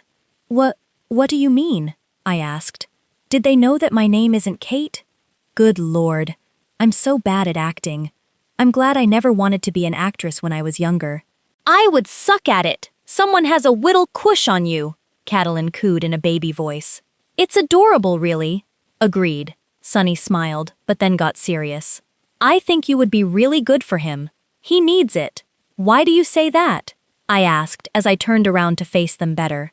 Sunny sighed as she looked over at Kalin. Zale changed a while ago. He wasn't the fun, nice Zale we all knew when we were kids. Don't get me wrong. He is nice and fun, but not as much as he used to be. He's a lot colder, and he keeps to himself a lot. It was like a light switch turned off. Kalin mumbled. Overnight he just changed. How come? I asked as I felt a sharp pain in my chest. Someone he cared deeply for died 3 years ago, Kalin stated. But he seemed to forget all of that when he met you. It's like the old Zale is almost back. I gulped and let out a nervous laugh. Wait a second. I died 3 years ago. Zale didn't even know me then. I know we are mates, but could he have really felt me die? I went to go open my mouth to ask a question, but my door flying open stopped me. Sunny! Sterling yelled, as he and Harvey appeared at the door. Good thing I wasn't naked. I joked, laughing, but stopped once I saw their expressions. Guys, what's wrong? I groaned as I saw their eyes fog over. Seriously? Mind-linking? I'm right here, you know. The girls ran out of the room, and Harvey looked at me and smiled. I rolled my eyes. Good Lord, what lie is he going to try and feed me now? Hey, Kate, do you? He stopped talking when I pushed him aside and went out to the living room. Get everyone who can't fight to the safe houses now, Doug yelled, as little children followed Kasey out of the living room. Kate! Harvey yelled as she ran into the living room. Damn! For a tiny person, you can run fast. Doug whipped his head around and started at me with giant eyes. Kate! What's going on? I asked, confused, as no one else paid any attention to me. Men and women were running outside, and children were running towards the back of the house. "Harvey, take her with the children," Doug commanded as Harvey nodded. I jumped back as Harvey tried to grab me. I quickly went around him so that I was right next to Doug. "What is going on? You wouldn't understand. The children are all safe," Kasey said, relieved as she ran towards Doug. "Kate! Dad!" I heard Zale's voice yell from outside. "Zale," I whispered as I ran outside. "Kate!" Doug growled as he and Kasey followed me outside. "Son of a bitch," Harvey groaned as he too. "Follow me outside." "What are you doing, Kasey?" Zale yelled as he ran up to me shirtless. "Don't look! Don't look! Now is not the time, Kasey!" "Kasey?" Doug asked. "Who's Kasey?" I was about to ask Zale what was going on, but I didn't have to. I saw the problem. "Aw, how sweet." The demon snickered. "Look who decided to show up." I rolled my eyes. "Don't you need a license to be that ugly?" The demon growled at me. "Shut your mouth." "Stop, Kate!" Harvey yelled at me. "You don't know what you're talking to," I sighed. "Yes, I do, actually." The demon smirked. "They don't know, do they?" "Know what?" Doug asked, confused. I gave the demon a humorless laugh. "They will now." I quickly shifted into my true form and grabbed my staff. "There's the angel," the demon mocked. "I've been waiting for this moment." "Me too," I mumbled, extremely pissed off, as I turned around to look at everyone. They all had wide eyes and open mouths. "Are you guys going to help?" Zale took off his shorts and shifted. "Damn, his wolf is beautiful. Angel and werewolf. What an odd but fascinating couple." The demon laughed as he turned around and grabbed a tree. I watched amazed as he effortlessly ripped the tree out of the ground and held it like a baseball bat. "You have got to be kidding me! Now let's play!" "That doesn't look good," Harvey mumbled as Sterling and the girls showed up. "Kasey?" Sterling asked, shocked. "You know her?" Sunny asked, her voice laced with jealousy. "Dude, that's an angel," Kalin yelled. "I didn't know those things existed." I rolled my eyes. "We have a bigger problem." Their line of sight shifted as they looked to what I was pointing at. "Son of a bitch," Sterling yelled, as he saw Zale fighting the demon that is currently using a tree as a baseball bat. I turned around and jumped up, flapping my wings. I soared through the air, heading straight to the demon. When I finally got to him, I tucked my wings in and dive-bombed him. He let out a grunt as his back slammed on the ground, and he slid back, leaving a huge hole in the dirt. Before he could get back up, I swung my staff and hit him in the face. He growled and jumped back up and cracked his neck. I gasped and jumped out of the way as he came charging towards me. He barely missed me. The demon dug his heels into the dirt to stop himself, and then turned back to face me. He was about to charge again, but stopped and looked up at the sky. "Woo-hoo! Let's kill us a demon!" a voice yelled, as the demon and I looked at each other confused.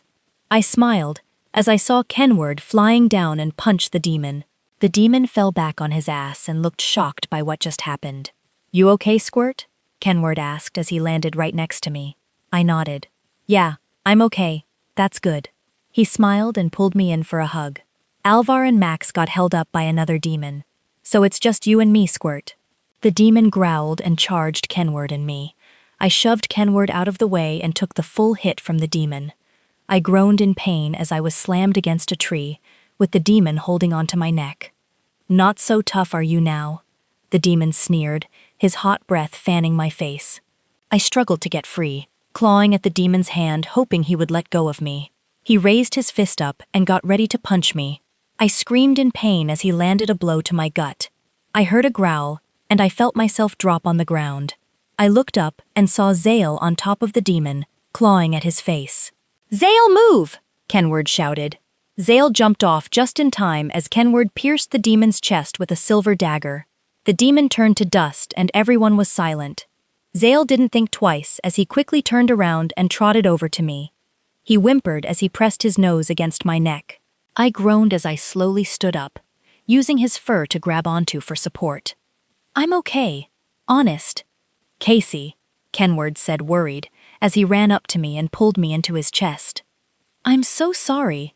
Are you okay?" I laughed. "Yes, I'm okay. Don't turn around." Kenward said sharply, as I heard cracks from behind me. Trust me. I wasn't going to. I laughed. And that is true. I really didn't want to jump Zale in front of all these people, especially his parents and Kenward. Kenward would probably kill the poor guy. Are you sure you're okay? Zale asked softly from behind me. I turned around and smiled at him. Yes, I'm fine. Put a damn shirt on, Kenward mumbled as he walked towards Doug and Kasey. My cheeks heated up as I dropped my gaze to his abs. I closed my eyes and shook my head. Damn it, Kasey! Pull yourself together! You're an angel! Act like it! Zale cleared his throat, and I opened my eyes to see him smirking. Oh, good Lord. Someone, please kill me. You can look all you want. Zale growled into my ear. Yep. Cue the explosion of ovaries. That's my time to leave. I turned around and ran over to where Kenward was with Zale's parents, as I heard Zale's laughter fill the air. I hate him. Chapter 15. The secret is out. Kasey, wow, you look different. Kalin laughed. I gave her a small smile. I'm sorry about lying to you. Angels exist, Sunny mumbled, giving a nervous laugh. Okay, this isn't weird at all. Just another normal day. Babe, it's okay. Sterling smiled as he rubbed her back. I wanted to tell you to, but I couldn't. No one is supposed to know that angels exist. Only demons know that, I explained. Yes, but now some werewolves know too. Kenward sighed. Doug? Yes, Kenward? Doug asked, as he and Kasey walked over to us. I need you to call a meeting. What for? Kasey asked, confused. I need to speak with your pack members. Now that most of them know what Kasey and I are, we have some things to explain and some rules to go over. Harvey groaned. Rules? Really? Kalin smacked his arm. You need to shut up and quit whining. Harvey rubbed his arm. Fine. No need to be violent. I giggled, but Kenward didn't blink an eye. Well, I mean, I don't blame him. We almost got killed by a stupid demon. I called everyone and they are on their way to the town hall. You can speak there, Zale said sternly, as he walked over to where Kenward and I were standing. Lead the way, Kenward said as he started walking. Didn't he tell me to lead the way? Zale asked, confused. I sighed. Let's just follow him, but I wish that it was that easy. The whole walk was awkward. Kenward looked pissed off as hell. Zale kept looking at Kenward like he was going to punch him. Doug was quiet, and Kasey was trying to make small talk with everyone, which was not helping whatsoever. In fact, it was kind of making everything worse. The building on the left, Zale mentioned as he started to walk up the walkway. Ready to talk? Kenward asked. I went to answer him, but he ignored me and walked in front of the crowd. Sure, Kenward. I'm ready to talk, I mumbled as I rolled my eyes and followed him. I really don't understand why he does that. He'll ask you a question and then just walk away. Like, what is the point in that? Attention, please! Kenward shouted over the voices. It was silent as everyone took in Kenward. No one made a sound. Kenward cleared his throat at the awkward silence. Right! So I need to ask you all some questions, and also I need to go over some rules. Rules? A little girl asked, confused. I smiled at her. Yes, they aren't very hard to follow. They are actually pretty easy, I promise. As you can all see, Kasey and I aren't humans. We are angels. We have existed since the earth was created. Other supernatural creatures do not know about us, and it was supposed to stay that way. Kenward! I hissed at him. He rolled his eyes. Anyway, even though you guys know about us, we have to keep it quiet. No one can know about this. Kenward is serious about this, Zale piped in. This has to stay within the pack. No talking about this with anyone. So you really are an angel? The same little girl asked. I smiled and nodded. Yes, we are. Do you have any superpowers? We can fly. Kenward smiled as he stretched out his wings. I call going on the ride first! A little boy yelled as he ran up to Kenward. What? Kenward shouted as little children charged him. This is so not cool. Zale and I tried to stop laughing as the children started to try to climb up on Kenward. This is great! I laughed as Kenward started to lose his balance. Kasey, help! Kenward yelled as he fell backward. Don't touch me there! What is going on? Maximus asked as he and Alvar barged in through the door. The little kids want to go for a ride. Zale smiled. Maximus looked at Zale and rolled his eyes. What the hell is his problem? Why doesn't he like Zale? I'm glad that you are okay. Alvar smiled as she pulled me in for a hug. I smiled and nodded. Me too. I heard from Kenward that you guys got stuck on another demon. Alvar sighed and nodded. We did. They have been popping up around this area recently. We don't know why. Excuse me. I heard a small voice. I looked down and saw a young girl, probably about 8 or 9, tug on my armor. I bent down so I was eye level with her. Yes? I think I know why the bad guys are here. I looked at her in shock. What do you mean, sweetheart? Well, I was playing the other day, and I was heading home, and there was this really big guy. I think he was a bad guy. What did he look like? I asked, confused. You? She smiled. Well, not exactly. He was a boy. I gave her a very confused look, but then pointed at Maximus. Like him? Yeah. She nodded frantically with a smile. But he had longer hair. I think it was almost white. Like a white blonde, I think. But he was talking to one of those really big red guys. A demon? Yes. But they weren't fighting like you did earlier. They were having a normal conversation. No yelling or anything. Then they both jumped up and flew off in the same direction. I gulped, but cleared my throat and looked back down at the little girl. Thank you so much for telling me that. You're welcome, Luna. She smiled and skipped back to what I'm assuming are her parents. Luna, I smiled to myself as I let it roll off my tongue. I like the sound of it too, Zale said suddenly. I jumped and turned around to see him standing there with a smile on his face. I really do like the sound of it. It suits you perfectly. I felt my face get heated. You think? Zale laughed softly and nodded his head as he wrapped his arms around me. I do. Me too. I smiled back. Oh shit! I need to tell Max something. Zale let me go and followed behind me as I ran up to Max. Kasey, what's wrong? Max asked, concerned, as he looked at me with wide eyes. We have a big problem, I mumbled as I pulled him aside. I just spoke with a little girl. She said that on her walk home, the other day she saw an angel, a guy with long, whitish blonde hair, and a demon talking. What?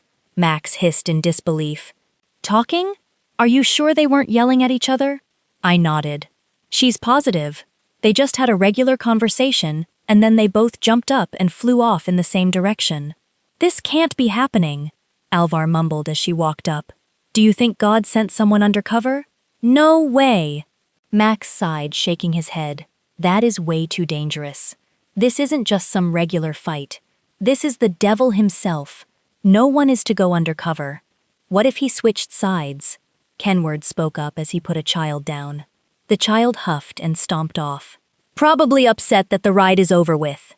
Max rubbed his forehead. I don't know. Has that ever happened before? An angel betraying his own kind? That doesn't happen.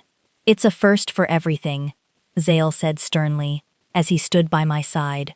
It happens. Yes, but not to angels. Max spat. Maximus! Alvar scolded. Listen! I don't understand what your problem is with me, but I'm trying to help. Zale snapped back and narrowed his eyes. I know that your precious secret is out now, but this became my problem when those things attacked my pack members. So whether you like it or not, we have to work together. Because I am not about to stand aside and watch my pack get slaughtered. Max narrowed his eyes back at Zale. I sighed and looked up at my mate. What do you mean it happens? Zale tore his eyes away from Max and looked down at me. I smiled slightly as I saw his eyes soften. I've known some alphas who had pack members go rogue with the promise of more freedom, power, money, anything really. Zale explained with a shrug. The most common one is power, then freedom. So if it's someone who isn't happy with their position, they could have easily fallen for the trick and switched. Trick? I asked. Zale nodded. I mean, yes, sometimes they get what they are promised, but most of the time they don't. They are usually being used. Then when the leader doesn't need them anymore, kills them or worse, gives them back to the pack. Treason is a very big crime, and it's something that you don't want to be charged with. Members would rather deal with the wrath of a rogue leader than their alpha when they find out what happened. Do you think that one of us was promised something? Kenward asked, concerned. Anything can happen, Alvar sighed. We have to get back and spread the word. She's right, Kenward nodded. We have to find out who is betraying us. And what they told the demons. This isn't going to be good. Let's go. Max sighed as he opened the doors. This isn't going to be good. Enjoying the story so far? Don't forget to like the video, subscribe to the channel, and let us know your thoughts in the comments. Chapter 16. Date night gets ruined. Zale, is there any other way to get rid of these bastards? Harvey huffed as he slumped back in his chair. Kasey laughed and shook her head. I'm afraid not. Holy water? Kalin asked. Demons have gotten too powerful. Alvar sighed deeply. Holy water used to be able to do a lot of damage, but for some reason, it hasn't been working that well over the years. It's almost like a rug burn for them now. Well, this sucks. Kalin mumbled as she laid her head on Harvey's shoulder. There has to be more than just silver, I said as I looked at my laptop screen. You aren't going to find anything, Maximus said with slight irritation in his voice. Yeah, this guy still doesn't like me. I've just kind of let it go, to be honest. It still bugs me every once in a while, but I mostly just shrug it off. I've accepted the fact that he's not going to be my #1 fan. I wanted to pull him aside and try to talk to the guy, but Kasey said it would only make things worse. She described him as a guy who doesn't like change. It's either his way or the highway. As much as I wanted to talk to him, I decided against it for Kasey. I'd do anything for that girl. Hey, someone screamed as I felt something hit my forehead. Hey, I laughed as the paper ball fell on my keyboard. What was that for? You were spacing out there. Kasey giggled. I couldn't help but smile at her laugh. It was so cute. What were you thinking about? I shook my head. Nothing. I was trying to wrap my brain around this. There has to be something else that we can use to kill the demons. Now it was Kasey's turn to shake her head. Nothing has worked. The only object that will successfully kill them is silver. Everything else that we have tried will only paralyze them or won't do anything. And you have to hit them in the heart, or it will only cause a scratch, and not a very big one at that. This is stupid, my dad growled. My mom rubbed his back.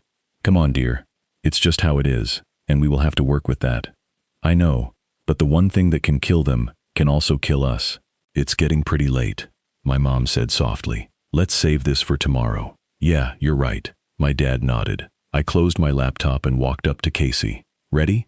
She gave me a confused look as she tilted her head to the side. So cute. What do you mean? She asked. I smiled. I want to show you this cute diner outside of town. I'm taking you on a date. Okay. She smiled and took my hand. I led her out of my study, and we walked to the front door and out to my car. It's got the best hot fudge sundaes in town. I drooled at the thought. I'll have to hold you on that, she joked. The car ride was pretty normal. The occasional conversations were passed between the two of us, although her singing was pretty interesting. A song by Justin Moore came on the radio, and she tried to sing with a deep voice. That was very entertaining to watch and listen to. I was in tears by the time we got to the diner. How is it so funny? Kasey laughed as we both sat down. Because. I smiled as I tried to catch my breath from laughing so hard. I wiped a tear that had escaped and took a deep breath. But when I made eye contact with Kasey, I lost it. I snorted as I tried to hold in my laugh, and that caused Kasey to start laughing. An older lady cleared her throat with an annoyed look on her face. I'm so sorry, ma'am, Kasey said in between laughs as she started to calm down. The lady rolled her eyes and went back to eating with her husband. Damn, lighten up. Kasey and I looked at each other and busted up laughing again. Zale, she yelled with a smile on her face as she threw her napkin at me. Hey now, I smiled as I caught the napkin. What is it with people throwing things at my head today? It's a big target, she shrugged innocently. Hurtful, I snickered as I threw her napkin back at her. Hi, dears. The waiter smiled as she walked up to us. And what would this cute couple like to eat? I gave a big smile as Kasey blushed deep red and hid her face in the menu. I looked back at the waitress, and she was a cute little old lady. I would like a chocolate milk with 4 pancakes, 2 scrambled eggs, and some bacon, please, I said politely. Breakfast for dinner? Kasey laughed. I shrugged with a wink. Breakfast is acceptable at all times. Touché. She scribbled my order down and turned to Kasey with a smile. And for you, dear? Chocolate milk with 2 chocolate chip waffles and some bacon, please. Kasey smiled as she gathered up the menus and handed them to the waitress. Sounds good, she smiled. I'll be back with your order shortly. Thank you, Kasey and I said at the same time. I cleared my throat. How is everyone upstairs? Kasey cracked a smile at my joke but then turned serious, puzzled. I mean, angels turning their back on their own kind? I understand that Lucifer did it way back when, but still, we have never had an incident like that after he did it. No one ever dreamed of it. Maybe they got tired of taking orders, I suggested. Kasey sighed and laid her head on the table. I don't know. This is all so confusing for us, and we don't know what to do. We have had investigators watch everyone, and I mean everyone. I got followed around for a week. I laughed and rubbed my thumb over her knuckles. It's okay now. I mean, they still aren't following you, right? She shook her head and placed her other hand over mine. I smiled at her gesture. Not really. I mean, like I'm not being followed anymore. But they still check up on me now every once in a while. After they follow you around for so long, they'll occasionally pop up to check on you. But it's not that bad anymore. Before I was worried that it would interfere with my missions, but the investigators are good at not getting in the way. She chuckled. I actually had one help with a mission. Seriously? I asked with a smile. Yeah, it was actually pretty funny. Well, maybe not for him. Kasey started to laugh again. He was following me around, and while we were talking about stuff, we ended up getting ambushed. Were you okay? I asked quickly. Okay, maybe a little too quickly. She nodded. Oh yeah. The demon didn't stand a chance. He was a newbie, but it scared the investigator that she actually threw a dagger at him. She has a really great aim. After the demon died, she apologized for getting in the way of the mission. I told her it was really no big deal and that she had great aim. We laughed it off after she calmed down. At least you had help, I joked. She smiled. Me too. I didn't see the demon at all. For a newbie, he wasn't that bad. The door opened, and I looked up as the bell dinged. I gave him a confused look as he walked over to my table. Kasey seemed to notice my concern and turned around. Oh hey, Kasey said politely as she stood up and gave the guy a hug. Excuse me? You know him? I asked as I stood up next to Kasey. Kasey nodded. This is Tony. He was on my combat team the first year in training. Angel? I whispered to her. She winked at me and looked back at him. Sweet. More good guys. So Kasey, Tony said in a hushed tone, I have a proposition for you. What's that? She asked as she grabbed a chair for Tony so he could sit down with us. Are you happy? Tony asked as he sat down. Happy? I asked. Tony gave me an annoyed look and then looked back at Kasey. What was that? My wolf asked me. Your guess is as good as mine, I said back to him as I studied Tony. I thought he was a good guy? Something doesn't seem right. I could feel my wolf pace back and forth in my mind. He was really uneasy, and I don't blame him. I was getting a bad vibe from this guy. Come on, Kasey, I mumbled. We should get going. As I went to go grab her hand, Tony was quicker. Hey! Kasey shouted as I saw Tony tighten his grip.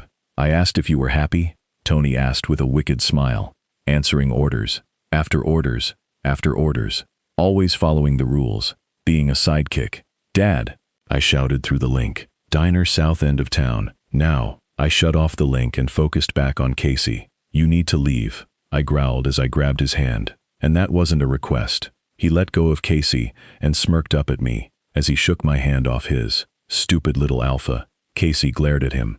What happened to you? He shrugged. I got tired of following orders and being those stupid angels' little bitch. What are you talking about? Tony gave a humorless laugh. All you ever do is follow orders. It's so boring. It's our job, Kasey yelled as she clenched her fists. We have to protect the humans. I gulped as Kasey grew madder. I don't know about you, but something about an angry angel really terrifies me, and Kasey looks a little pissed. They can protect themselves. Tony shrugged, so I went to the side where there are no rules. Kasey crossed her arms. You're no angel, Team Satan. He laughed. So are you in? Never. Kasey spat as she narrowed her eyes at him. You'll come to realize your mistake. You're a disgrace, Tony. Hail Satan, you bitch. He sneered at Kasey. I looked at him taken back. Well then, that wasn't very angel-like. She scoffed at my joke. What part? All of it. Tony rolled his eyes. Either join us or die. I'd rather die. So be it. Tony smirked as he got into a fighting stance. So when you said that he was on your combat team, I said cautiously, was he any good? She nodded. One of the top 5 in the class. Out of? I asked carefully. She sighed. 500. Well damn. Tony smirked. I was good at fighting. I won't deny that. Kasey laughed. But I was better. Hell yeah. My baby is a boss-ass angel. You're going to regret this, Kasey. I think I can live with that. Kasey simply said. Tony grunted at her and lunged. I growled to myself. This guy ruined date night. Chapter 17. The Prisoner. Kasey, I dodged Tony's lunge and picked up a chair. I threw it at him as he still had his back turned to us. He hit him square in the back, but it didn't faze him at all. "Zale, get them out of here!" I yelled. Zale nodded his head and turned to get the people out of the diner. Tony laughed as he shook his head back and forth. "Really, Kasey? A chair? That's the best you could do?" I gulped. It was kinda the first thing I grabbed. He smirked and transformed. He cracked his neck and spread out his wings. "So that's how you want to play," I grunted as I transformed as well. "Bring it, Shorty." Tony smiled. I narrowed my eyes at him and shot forward. I grabbed him and flew us through the wood door of the diner and out onto the street. We rolled a couple times before he kicked me off of him. I grunted as I hit a lamppost on the sidewalk. "Just give up!" he yelled at me from across the street. "Not going to happen!" I yelled back, and I jumped up and flapped my wings. I dove down and picked up him. I got high enough and threw him down. Zale ran out of the diner just as Tony hit the street. Zale quickly shifted into his wolf and growled at Tony as he stood up and dusted himself off. How is he not fazed by any of my attacks? I understand he's an angel, but still, that landing wasn't pretty, and it would have at least caused a little pain. Tony smirked at me and then turned to Zale. He reached for his belt and pulled out his dagger. "Silver! Zale!" I yelled as I flew down fast. "Watch out." Zale looked at me and quickly turned to Tony. He jumped back just in time to miss Tony's blade. "Aw, mates. What a beautiful thing," Tony teased. "Oh, it is," Doug growled as he showed up with Max, Kenward, Alvar, and some wolves. Tony jumped and quickly turned around. I smirked as I saw him gulp. "Tony?" Max asked, shocked. "Hey, old man." Tony laughed as he tried to remain calm. But he isn't stupid. He knew this wasn't going to end well. I watched him carefully as he gripped his dagger harder. Before he could raise his arm, I ran towards him and knocked him to the ground. I grabbed his dagger and threw it so it was a couple feet away from us. I smiled in relief as I shoved his face into the ground. "Kenward, I would like you and Alvar to take him up," Max ordered. "You got it." Kenward nodded as he and Alvar stepped forward. Zale helped me up, and Kenward quickly grabbed Tony's arm. Like I said, always following orders, Tony spat at Max. "Shut up, kid," Kenward yelled, as he and Alvar flapped their wings and shot up in the air. "I guess it's really happening," Harvey sighed as he looked at me. I nodded. "How did you know?" Max asked me. Tony is the type of guy to always have a backup plan. I knew he was thinking of something. I just didn't know what he was thinking, I stated. That's why he succeeded in our class. It was a very hard class, and not a lot of people did well in it, but he was always one step ahead of everyone else. "Are you two all right?" Doug asked as he gave me a hug. I nodded as I pulled back from the hug. "Yeah, we are fine. Took us by surprise, though. What exactly happened?" "Zale and I were about to eat when Tony walked in," I explained. He acted completely normal, didn't come off weird or angry, until he started asking questions. Zale spoke up. "Questions?" Max asked, confused. Zale nodded. He sat down with us and then all of the sudden grabbed Kasey's arm and asked her if she was happy. "Happy?" Sterling asked. "Yeah, because that's totally not weird at all." "What did he mean by happy?" Max asked. "Something along the lines of, am I happy with following orders and being a mule for you guys?" I don't really know. He wasn't making sense. Then that's when he asked if I wanted to join Lucifer's team, and when I said no, he attacked. I explained. Max was about to ask another question, but was stopped when we felt a gust of wind blow around us. We all looked up to see Alvar heading our way, and man did she look pissed. "We got a problem." Alvar sighed as she landed on the ground. "Problem?" I asked. Alvar nodded at me and then turned back to Max. "He won't talk unless Kasey is there." "No," Max and Zale said at the same time. I looked at both of them. "Guys, no!" they yelled. "You are not going in the same room as that monster," Max said sternly. "I agree with him." Zale nodded. "He could have killed you. I don't want you going near him, Kasey. It isn't safe." I crossed my arms over my chest and stared at him. "Really? You're going there?" Zale crossed his arms and nodded his head. Yes, I am. You're an idiot, son. Doug sighed, as Harvey and Sterling tried not to laugh. I stepped closer to Zale. I'm an angel. I think I can handle myself against another angel, Wolfie. Zale narrowed his eyes at me, and I just winked and turned around to face Max. Welp, let's go. Kasey, I want a lawyer! I heard Tony shout from behind the door. The door suddenly opened and Kenward emerged, looking quite annoyed if I say so myself. I'm going to destroy that kid, Kenward sighed as he leaned against the door. Does he realize this isn't some crime show? He's trying to get under your skin. I laughed. Kenward chuckled and then looked at Max. You're really letting Kasey go in there? I don't have a choice. Max sighed in annoyance. Kasey threatened not to talk to me, and I really don't want to go through that again. Alrighty then, let's go. Kenward smiled as he opened the door for me. Tony brought his head up and gave me a smirk when he met my eyes. Ah, Kasey. Long time no see. Tony, I acknowledged sternly. Why so serious? Tony laughed, but once he saw Kenward, his facial expressions turned harsh. What? Kenward asked, annoyed. You can leave now. And leave you and Kasey alone? Kenward scoffed. Not a chance. It wasn't a request, Tony growled. You said that you wouldn't talk unless Kasey was present, Kenward confirmed. So start talking. No, Tony simply stated as he leaned back in his chair and crossed his arms. Oh, it wasn't a request, Kenward said as he too crossed his arms over his chest. Well, I lied. What do you mean you lied? Kenward asked as he clenched his fists. Tony shrugged. I wanted to see if you would actually bring Kasey. I'm surprised you did, to be honest. I'm going to kill you, Kenward shouted as he slammed his hands on the table. And that's a promise. Tony smirked. I don't know if you've noticed, Kenward, but your little scare tactic isn't going to work. I'm not scared of you. Now leave. Kasey and I have some business to discuss. I placed my hand on Kenward's shoulder. It's okay. Go, Kasey, Kenward started, but I shook my head, causing him to stop talking. Go, I pushed. He isn't going to talk, and he's just going to keep getting under your skin until you leave. I'll be fine. After a couple of minutes of Kenward looking between Tony and me, he reluctantly agreed.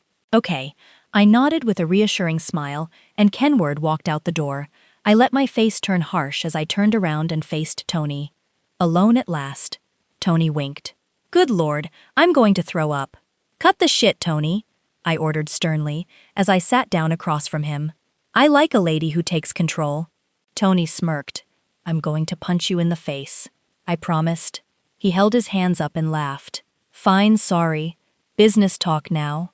What's the real reason you came here? I asked.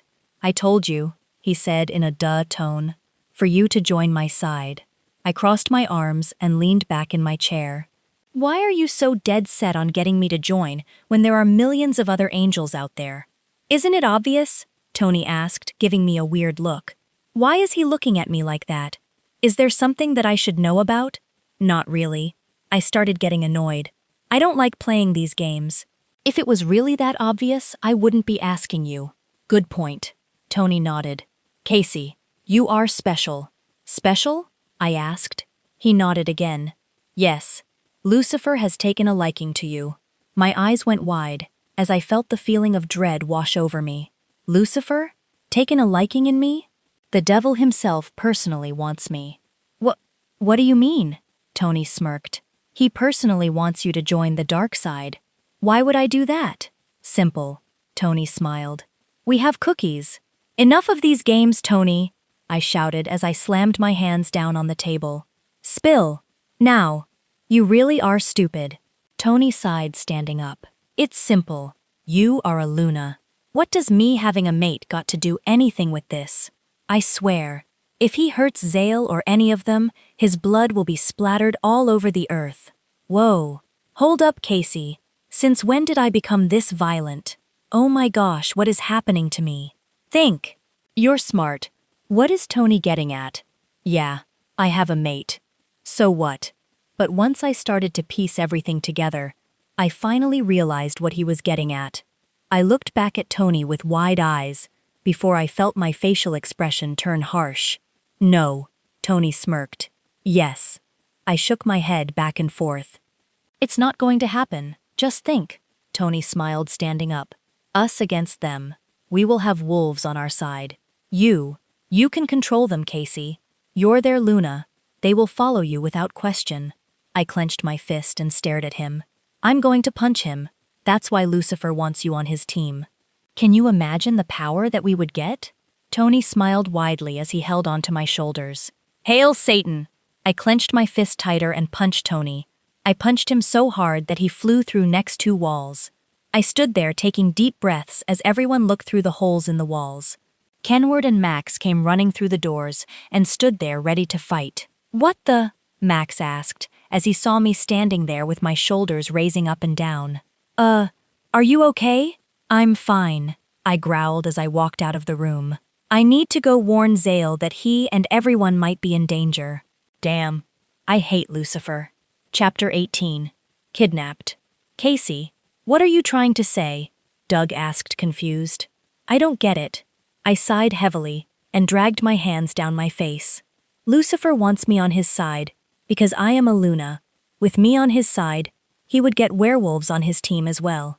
It would be a win-win situation for him if he could recruit me. Zale stepped closer and rubbed my shoulder. It's okay. Just breathe, Kasey. I groaned in frustration. I don't have time for that, Zale. Don't you see? He's going to try and get the werewolves on his side.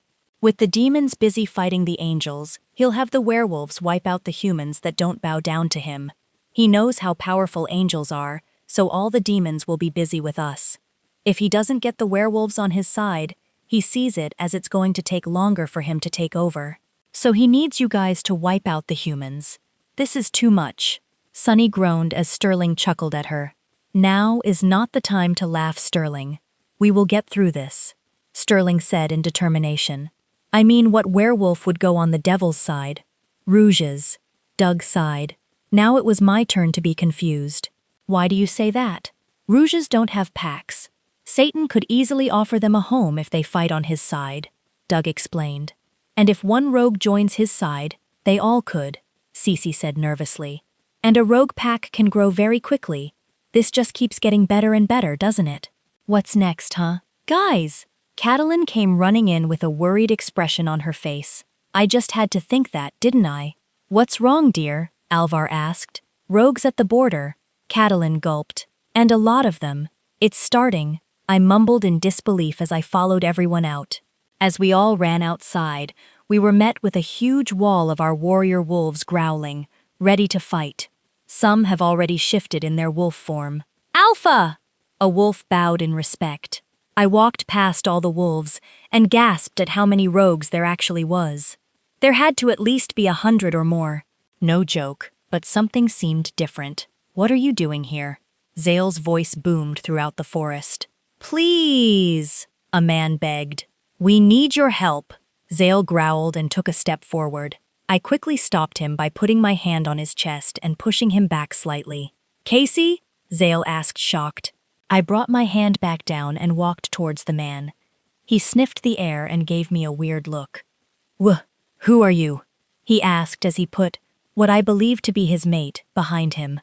I stopped walking and looked down at a little girl who whimpered and hid behind her mother. What happened? I asked calmly. The mother put her hand on her daughter's shoulder and looked at me. A creature came. I don't know what it was. I've never seen anything like it. Kasey, what are you doing? Zale asked, confused, as he walked up to me. They're good guys. I smiled at him. How can you tell? Zale asked as he eyed the woman. Trust me. I know. I smiled as I looked back at the woman, and then turned to the man who spoke up first. You can come with us. Zale shrugged and turned around. Let them through. Let's get you guys cleaned up, though, I mentioned as I took in their ratted clothes, and some of them were covered in dirt. What exactly happened? The man sighed as he picked up his daughter. These creatures came in this morning. They attacked. Said that if we didn't go with them, then they would kill us all. Some of our pack went with. They didn't want to die. We ran.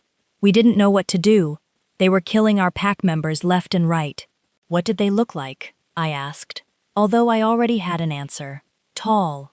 Very tall. Some were all black with markings while others were red. They had horns and wings. The man chuckled to himself. If I didn't know any better, I would have thought they were demons. I gulped and looked away. You didn't deny it, a lady pointed out. Were those really demons? Max sighed. What I'm about to tell you is all true. Those creatures that you saw, those are demons. Very powerful creatures.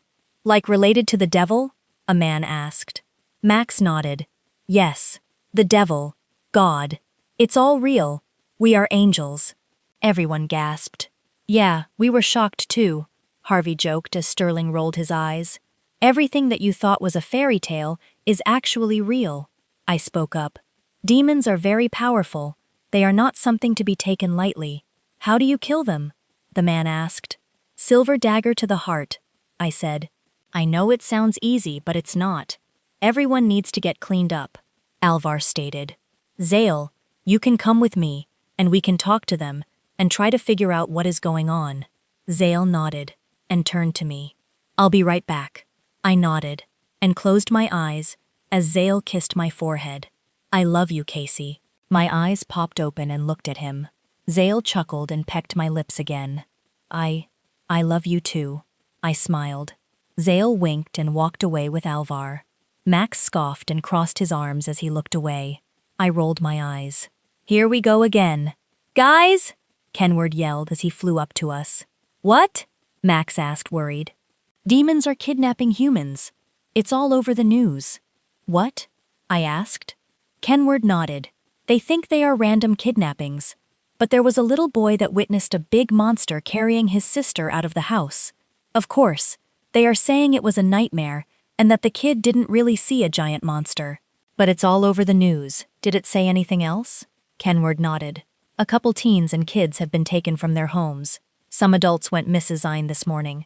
No one saw anything except for the little boy, but no one is believing him. That's because humans don't know demons exist. Max sighed and he pinched the bridge of his nose. What is Lucifer doing? I don't know, but we have to find out. I growled. Kasey, Kenward said sadly. Something happened. I gave him a confused look. What do you mean something happened? Your house.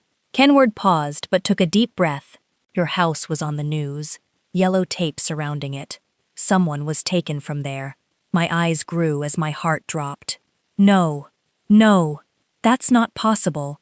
I shook my head in disbelief. I'm sorry, Kasey. Who? I asked quietly, but Kenward stayed quiet and looked at the ground. Who? I yelled louder. I don't know.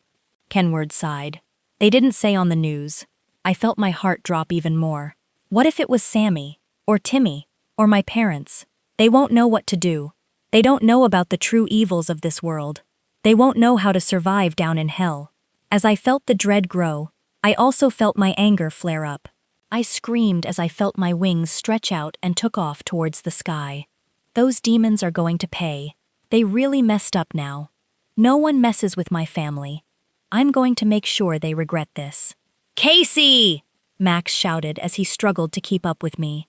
Once he and Kenward finally did catch up, they both blocked my path. Stop! I grabbed Max's shirt and brought his face closer to mine. I'm going to get my family, and if you ever step in my way again, you will regret it. Max gave me a hard stare. He slowly took my hand off of his shirt. We are coming with you. I nodded and flapped my wings again. I can't believe this is happening. My family. I can't even imagine what they must be thinking right now. We quickly came up to my neighborhood and flew down into an alleyway. When we finished changing forms, we ran out and headed down the sidewalk. I stopped as I saw my house surrounded by yellow tape. I shook my head and kept on walking. Kasey, be careful, Kenward reminded as I ducked underneath the tape and opened my front door. It's pretty late, so there shouldn't be anyone here right now. I jumped and hid behind the couch when I heard someone crying. Max and Kenward quickly dropped to the ground as well. I can't believe she's gone. I heard a lady cry. Is that my mom? I peeped up over the couch and saw my parents sitting at the kitchen table. What the hell are they doing here? No one is supposed to be here since it's a crime scene. Wait, did she say she? Oh no. Sammy, I know. First Kasey and now Haley, my dad said sadly as he wrapped his arms around my mother. Haley? I whispered. I gasped as I realized that she was the one who was taken. She must have been babysitting Timmy and Sammy. "Who are you?" I heard a small voice behind me. I screamed as I jumped back and fell on my butt. "What the?" I heard my dad yell as he came running into the living room. I looked up and saw Timmy and Sammy standing there looking confused. "Kasey?" Sammy whispered. "Who the hell are you?" My dad yelled as he tried to punch Max. Max groaned as my dad's fist connected with his face. "Dad, stop!" I yelled. My dad completely froze as he heard my voice. Kenward grabbed Max and pulled him away as my dad's stand continued to stand there. "Kasey?" My mom shakily said as she brought her hands up to cover her mouth in shock. My dad closed his eyes and slowly turned around to face me. I smiled softly at him when he opened his eyes and looked at me. "Kasey?" My dad asked in a whispered. Chapter 19. Reunion. "Kasey. This can't be," my mom stuttered as she kept her hands over her mouth in shock. "But how?" my dad asked. He took a step forward, but then froze and shook his head with a frown. "This isn't real. This has to be a dream." "It's not a dream, Daddy," Sammy yelled as she and Timmy both rushed me. I let out a yelp as I fell to the floor with both of the twins holding on to me for dear life. "Kasey!" Timmy cried. "Hey, brats!" I chuckled as I felt myself crying a little. I pulled the twins closer, and they both stuck their faces in my neck. I slowly got up and set them both down just in time for my mom to run forward and pull me into her famous bear hug. "My baby," my mom sobbed as she kept her death grip on me. "Hi, Mom," I whispered into her neck. Right as she heard my voice, another sob escaped her mouth, and I felt her tears drip onto my shoulder. My mom released me as I heard my dad's footsteps. He carefully approached me and stopped. I gave him a smile and opened my arms. My dad quickly grabbed me and pulled me into him, and he started to cry. "I can't believe this is real." My dad hiccuped from crying so much. "How?" I gave him a small laugh as I wiped my eyes. "I have some explaining to do." My mom laughed as she too wiped her tears away. "Yes, you do, baby." Everyone followed me into the kitchen, and the twins pulled up some chairs and sat down. "I knew you weren't dead." Sammy smiled as she stared up at me. I sighed and shook my head with a smile. "Actually, Sammy, I am dead." Timmy tilted his head in confusion. "But you are standing right in front of us." "That I am. But I'm an angel." "We all are," I mentioned to Max and Kenward. "I punched an angel," my dad said with wide eyes as he quickly looked up. "I am so sorry, God. I didn't mean to do that." Max laughed. "It's okay, Mr. Walker. Please explain." My mom mumbled softly. "That night where I died, I woke up in a bed. I was staring at a white ceiling. When I sat up, I pointed to Max. He was staring at me, asking me if I was all right. I was very confused. Later on, everything got explained to me. Your daughter is a hero." Max smiled as he stepped forward. "That night where your children were struck by the drunk driver, she saved Sammy and Timmy. If Kasey didn't do what she did, they wouldn't have survived. But that doesn't explain how she became an angel." My dad stated, "What your daughter did was heroic. She became an angel of the Lord because she saved Sammy and Timmy. She didn't hesitate when she put her life in danger to save her siblings. God saw what she did, and he was proud.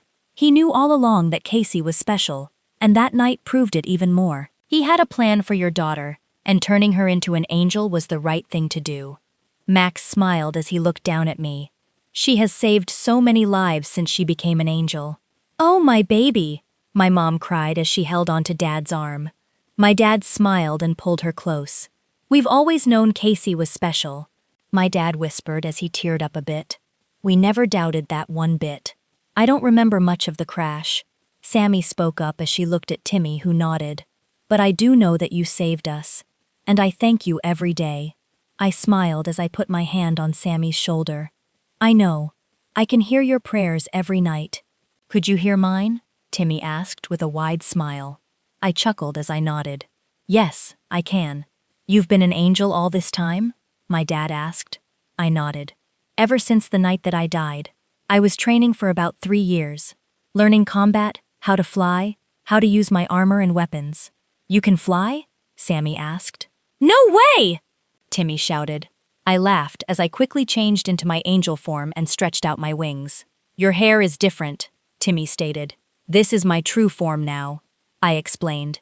My human form is just a cover for when I come to Earth. I looked up, and my parents were looking at me in shock. You look beautiful, Kasey. My mom smiled as some more tears leaked from her eyes. I'm so proud of you, honey, my dad said softly. So proud of you. Thank you, guys, I whispered as I brought my wings back in. As much as I hate having to ruin this moment, we need to get back on track. Max sighed. What do you mean? Back on track? My dad asked. I sighed. Haley, you know? My dad asked. I nodded. Demons are kidnapping humans. We don't know what for, but we do know it's happening. Demons? My mom asked, shocked. They're real? Kenward nodded once. So is Lucifer. Humans refer to him as Satan. Sammy and Timmy, my mom called out. Will you two please go upstairs? They both nodded and got off the chairs. Come on, guys, Kenward smiled. I'll go up with you. Can we see your wings? Sammy and Timmy asked simultaneously. Of course, Kenward laughed as he walked with them up the stairs. Once the twins were out of range, my mom spoke up again. Demons kidnapped Haley? I nodded. Lucifer is planning a war. He is kidnapping humans all over the globe. We don't know what he is doing with them, so it has to be something big. But we do know that he is planning on trying to take over the world. He is going to kill anyone who tries to get in his way. What can we do? My mom asked worriedly. Max sighed. I'm afraid you can't do anything. You just have to pray, and don't give up.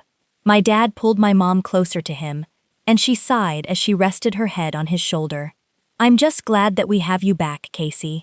My dad smiled as my mom nodded. I smiled back. I'm not going anywhere. Chapter 20. The War. Kasey. All the angels grabbed their weapons and went into formation. Are you ready? Max asked, as he continued to sharpen his dagger. I nodded. More than I will ever be. I'm getting Haley back if it's the last thing I do. Kasey, Max sighed. Don't, I snapped. What if she isn't alive? I said don't, I yelled as I pointed my dagger at him. She is alive. I know it. Max is right. Kenward sighed sadly. The odds of her being alive is very slim. You have to prepare for the worst, kid. I scoffed. I have faith that she is alive, and I'm not going to let that go. I stuffed my dagger into the pouch and stormed off. Who do they think they are? Saying that about Haley. I sighed as I got into formation. They are probably right, though. Lucifer isn't the type to be merciful and kind. The odds of her still being alive are very slim. I shook my head. What are you thinking, Kasey? Haley is strong. She's a fighter. She has to be alive. Are you all ready? The general shouted. Yes, sir. Everyone, including me, replied. You all need to be careful. This isn't our normal fight. This is a war. Some will fall, but they will fall fighting for God. And that is the best way to go. Have faith and hold on to it. God is with us, and we have each other. We will not be alone in this fight. Watch out for your brothers and sisters, and fight as hard as you can, the general said sternly, before he put a small smile on his face. God is proud of all of you. All the angels hollered as they put their swords in the air.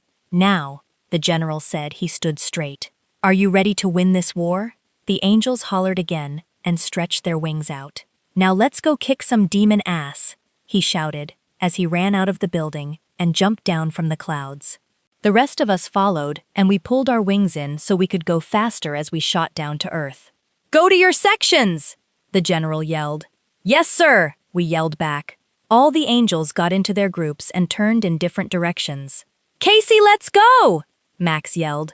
I nodded and brought my wings back out as we made a sharp turn. A bunch of other angels and I followed Max as we flew to our section. Luckily, the general gave me the section that holds Zale's pack, and boy, was explaining that you have a werewolf mate to angels was not easy. Even though they are all right with this, some think that it's not possible. But they don't mind. I was granted permission to go see him whenever I wanted, just as long as I didn't blow my cover or let it get in the way of training. Their one rule was that he or anyone from the pack was not allowed in heaven, Well, that and everyone in the pack had to keep it a secret. Which is very understandable, and I wasn't going to let anyone come up there anyway. They were pleased, and said that I have the go-ahead to be with him. I smiled at the memory, but got serious again as we approached Zale's territory. Oddly enough, his pack was so big that his entire territory was its own section. "Kasey!" Doug shouted. "Hello," I said politely as we landed. "Zale is in the hall with some warriors," Doug said as if reading my mind. Then he turned to Max. "We had one demon show up. We took him out, but it was very easy." "What do you mean?" Max asked. Doug shrugged. "I don't know Maximus. He didn't even put up a fight." "That's not right," Max mumbled as he looked over at Kenward, who shrugged. "Fine. We'll worry about that later. What we need to worry about is getting this whole section under control. I need angels and wolves to be put surrounding the whole border in every direction. I want them to spread out, but not too far.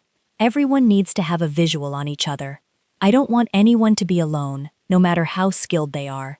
And everyone needs to have a weapon on them then."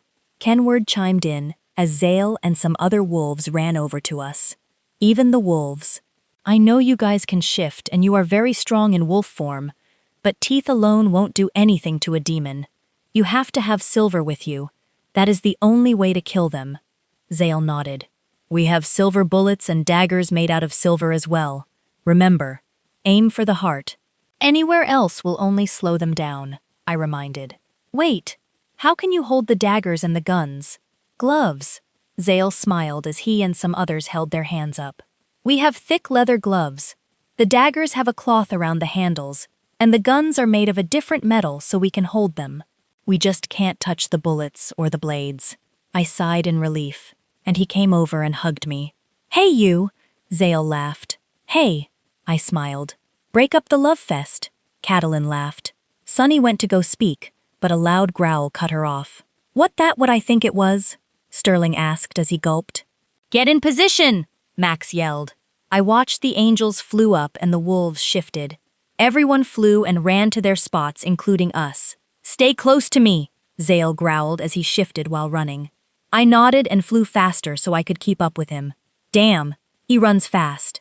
I heard a scream and I watched as an angel was thrown over my head and slammed into a tree. I was about to turn around and help him, but Alvar beat me to it. "Go!" she screamed as she picked him up and flew back to the pack house, I assume. "You bastard!" I said to myself as I saw the demon throw another angel. "Hey, ugly!" The demon stopped and turned around to face me, just as my fist connected with his face. He screamed out in pain as he fell backward, and I circled back to him. Right as he stood up, my fist connected with his face again. I watched as his back hit the ground, and a couple of wolves jumped on top of him. He shouted as their teeth dug into his shoulder. "Hold him!" I shouted as the demon struggled to get free. I grabbed my dagger and flew straight down towards him. Just as I was about to get to him, I felt something hit me. I landed on the ground and rolled a couple feet. I looked up and saw a demon smirk at me. "That little bastard threw a boulder at me," I growled to myself and picked up my dagger. The demon that was being held by the wolves got free and threw them off of him. "Are you guys all right?" I asked as I looked at everyone. They all nodded, and Zale growled at the demons. I looked up and saw several demons walk out.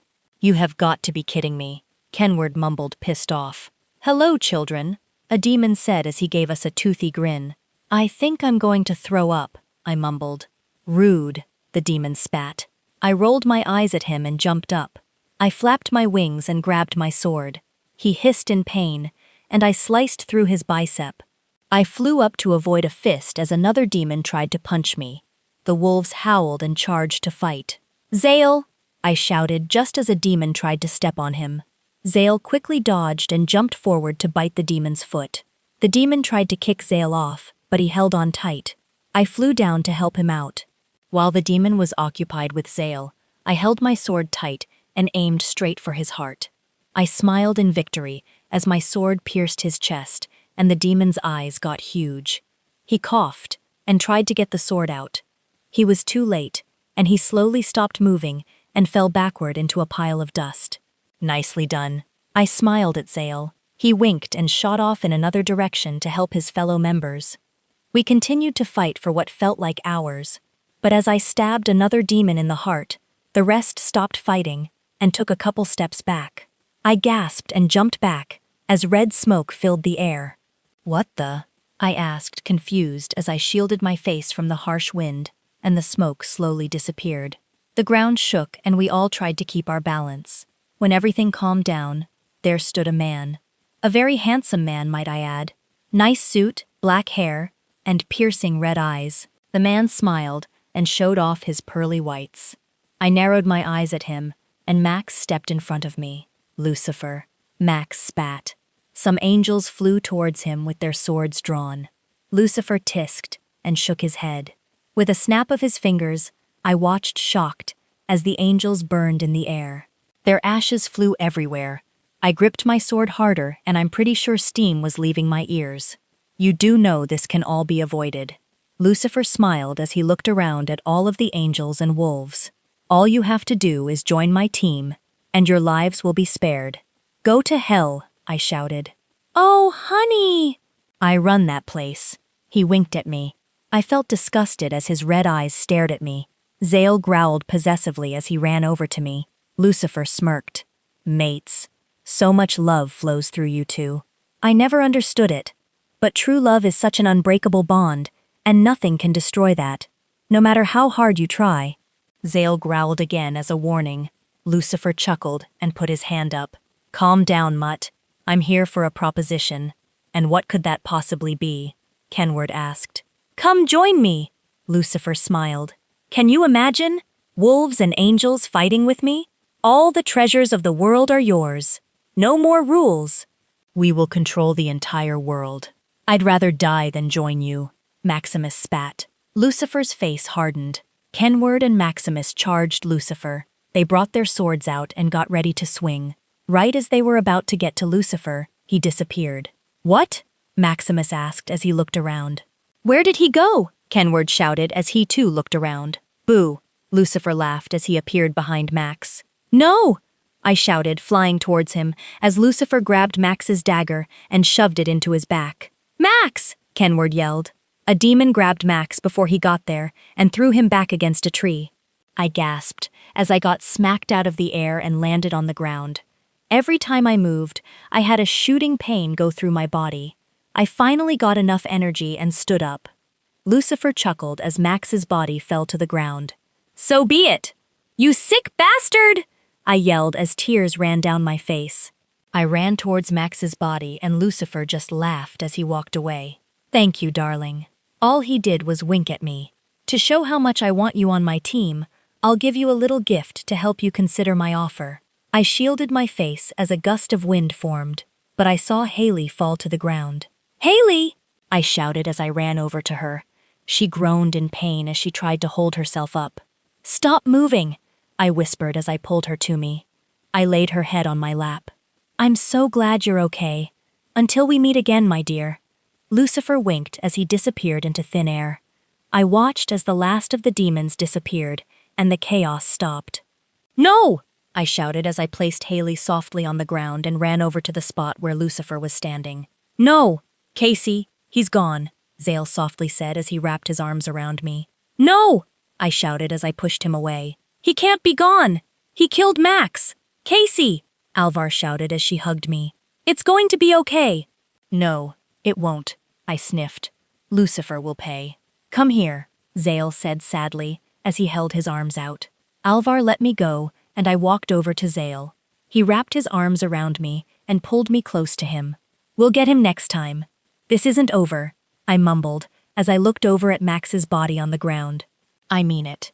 I will find you, Lucifer, and I will avenge Maximus's death." Epilogue. Kasey. I stood there in silence as we watched Max's body burn. I had so many emotions running through me. I've never felt this way before. I felt anger, sadness, misery, betrayal flowing through my veins. My eyes narrowed, and I felt my fists clench as I watched the flames dance around his body. "I can't believe this happened." Kenward sniffed and rubbed my shoulder. "It should have been me," I mumbled as I squeezed my eyes shut. Kasey, Kenward said sadly. You can't think like that. I could have been quicker, I mumbled to myself. I could have stopped Max. It's all my fault. You couldn't have known that was going to happen, Kasey. I shook my head. I should have attacked Lucifer, not him. Kenward went to go say something, but I shrugged his hand off my shoulder. Let her go, I heard Alvar quietly say as I walked away. I could hear the crackle of the fire get quieter and quieter as I continued to walk. Once I was out of the yard, I broke down. Max's death kept replaying over and over in my head. He died protecting us all. I know that was his job, but he shouldn't have done that. I should have been the one to go. Lucifer wanted me, not him.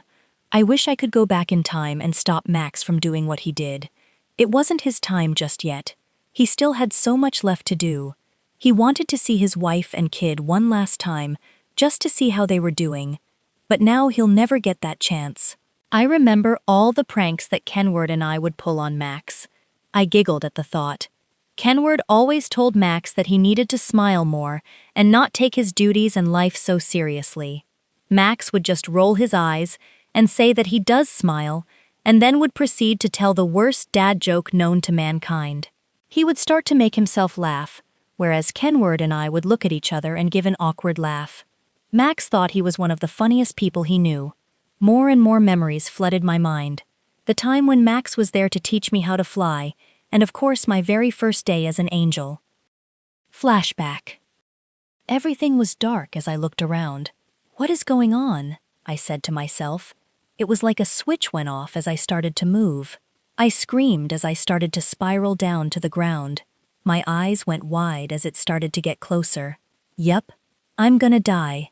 I shut my eyes waiting for the impact, but it never came. I slowly opened one eye and looked around. Everything was white. I looked down and both of my eyes shot open. Am I sitting on a cloud? I exclaimed as I jumped off of it. Yes, you are, dear. I heard a giggle. I screamed and quickly turned around. I ended up tripping over one of my feet and I fell back down. The lady and a man with black hair laughed, whereas the other man just rolled his eyes at me and crossed his arms. How does she expect to be one of us if she can't even walk correctly? The man with gray hair sneered at me. I glared at him. Well, excuse me, I've never been on a cloud before. Ooh, I like her. She's feisty. Black-haired guy laughed as he stuck his hand out to help me. I'm Kenward. Kasey, I mumbled as I looked over his shoulder at the crowd that was gathering around us. Nice to meet you. Kenward smiled. This right here is Alvar, and that grumpy man is Max. It's Maximus to you, he said with an edge. I don't like him. She looks so young. Oh, her poor parents. I wonder what happened. Is she going to be a guardian? I gulped as I heard some of the chatter that was going around the crowd, but the last one caught my attention. Guardian? What is that? Can I ask where I am? I asked quietly. Oh! Alvar blushed. Silly us. You're in heaven, dear. I stared at her for a second before I busted out laughing. Oh my gosh. That's funny. I laughed, wiping a tear from my eye. Ha! You said I'm in heaven. That's gold. I'm not kidding, dear, Alvar said, concerned, as she looked at Maximus and Kenward. I got this, Maximus said. I watched amazed as he started to glow, and 2 giant wings came out. You, angel, I mumbled, as everything turned black. Is she alive? A gentle voice asked. I groaned as I sat up and rubbed the back of my throbbing head. Yeah, she's alive. Kenward laughed. What happened? I asked. You fainted when I showed you my true form, Maximus informed me. Oh, right. I let out a nervous chuckle. You're an angel. We all are, Maximus corrected. And so are you. What? I screamed. He was about to open his mouth, but the door opened. There you are, Maximus, a short man yelled, running in. I was looking everywhere for you. Has the new angel arrived yet? I watched as everyone pointed to me, and the short man turned around. He smiled as he ran up to give me a hug. Ah, Kasey. Nice to finally meet you. I've heard such great things about you. You have? I asked, shocked. How do you know me? God has told me so much about you. God? I stuttered. As in, The big man upstairs? The one and only. He nodded. I'm Caesar. That's great and all, but where are my parents? I want to go home now, I stated scared. Caesar looked at me confused. She fainted before we got the chance to tell her. Maximus informed Caesar. Kasey. Caesar gave me a sad look. You can't go home. I felt all the color drain from my face. I think she is going to faint again. Alvar said worriedly. What's the last thing you remember? Caesar asked me carefully. I mumbled as I closed my eyes to think. I was driving to the movies with my little brother and sister. Caesar sighed. You don't remember then, which is common. Some remember the incident and others have no clue. What do you mean? I asked as I opened my eyes and looked at everyone giving me sad looks. What are you guys not telling me? You're dead, Kasey, Caesar said softly. Your car was hit by a drunk driver. What? I asked. I couldn't believe this. I'm dead? That doesn't make any sense. He nodded. You saw him, but it was too late. You saved your siblings, but when he hit, he sighed sadly. When he hit your car, you died on impact. Your brother and sister made it out with only a couple of scratches and some bruises. You mean to tell me I'm dead? I slumped back against the pillows. This can't be happening. I looked at everyone's faces. They all held pain, sadness, anger, and disbelief. I was shocked to even see Maximus look like he wanted to cry. I'm guessing Caesar was the only one who knew what happened. How do you know all this when I don't remember any of this? I asked. God told me, Caesar said. Caesar is one of the few angels who can talk to God directly, Maximus explained. You have to be pretty high up in power to have that ability. Caesar is one of the very first angels. So you have to be pretty special to talk to him, huh? I joked. Yeah, I guess so. Caesar laughed. But before you start training, you need to have a tour of heaven and know the rules. Training? I asked. There's a lot you don't know, kid, Maximus stated. But come on, I'm going to give you the tour and also show you where you'll be staying. You don't have to, Maximus.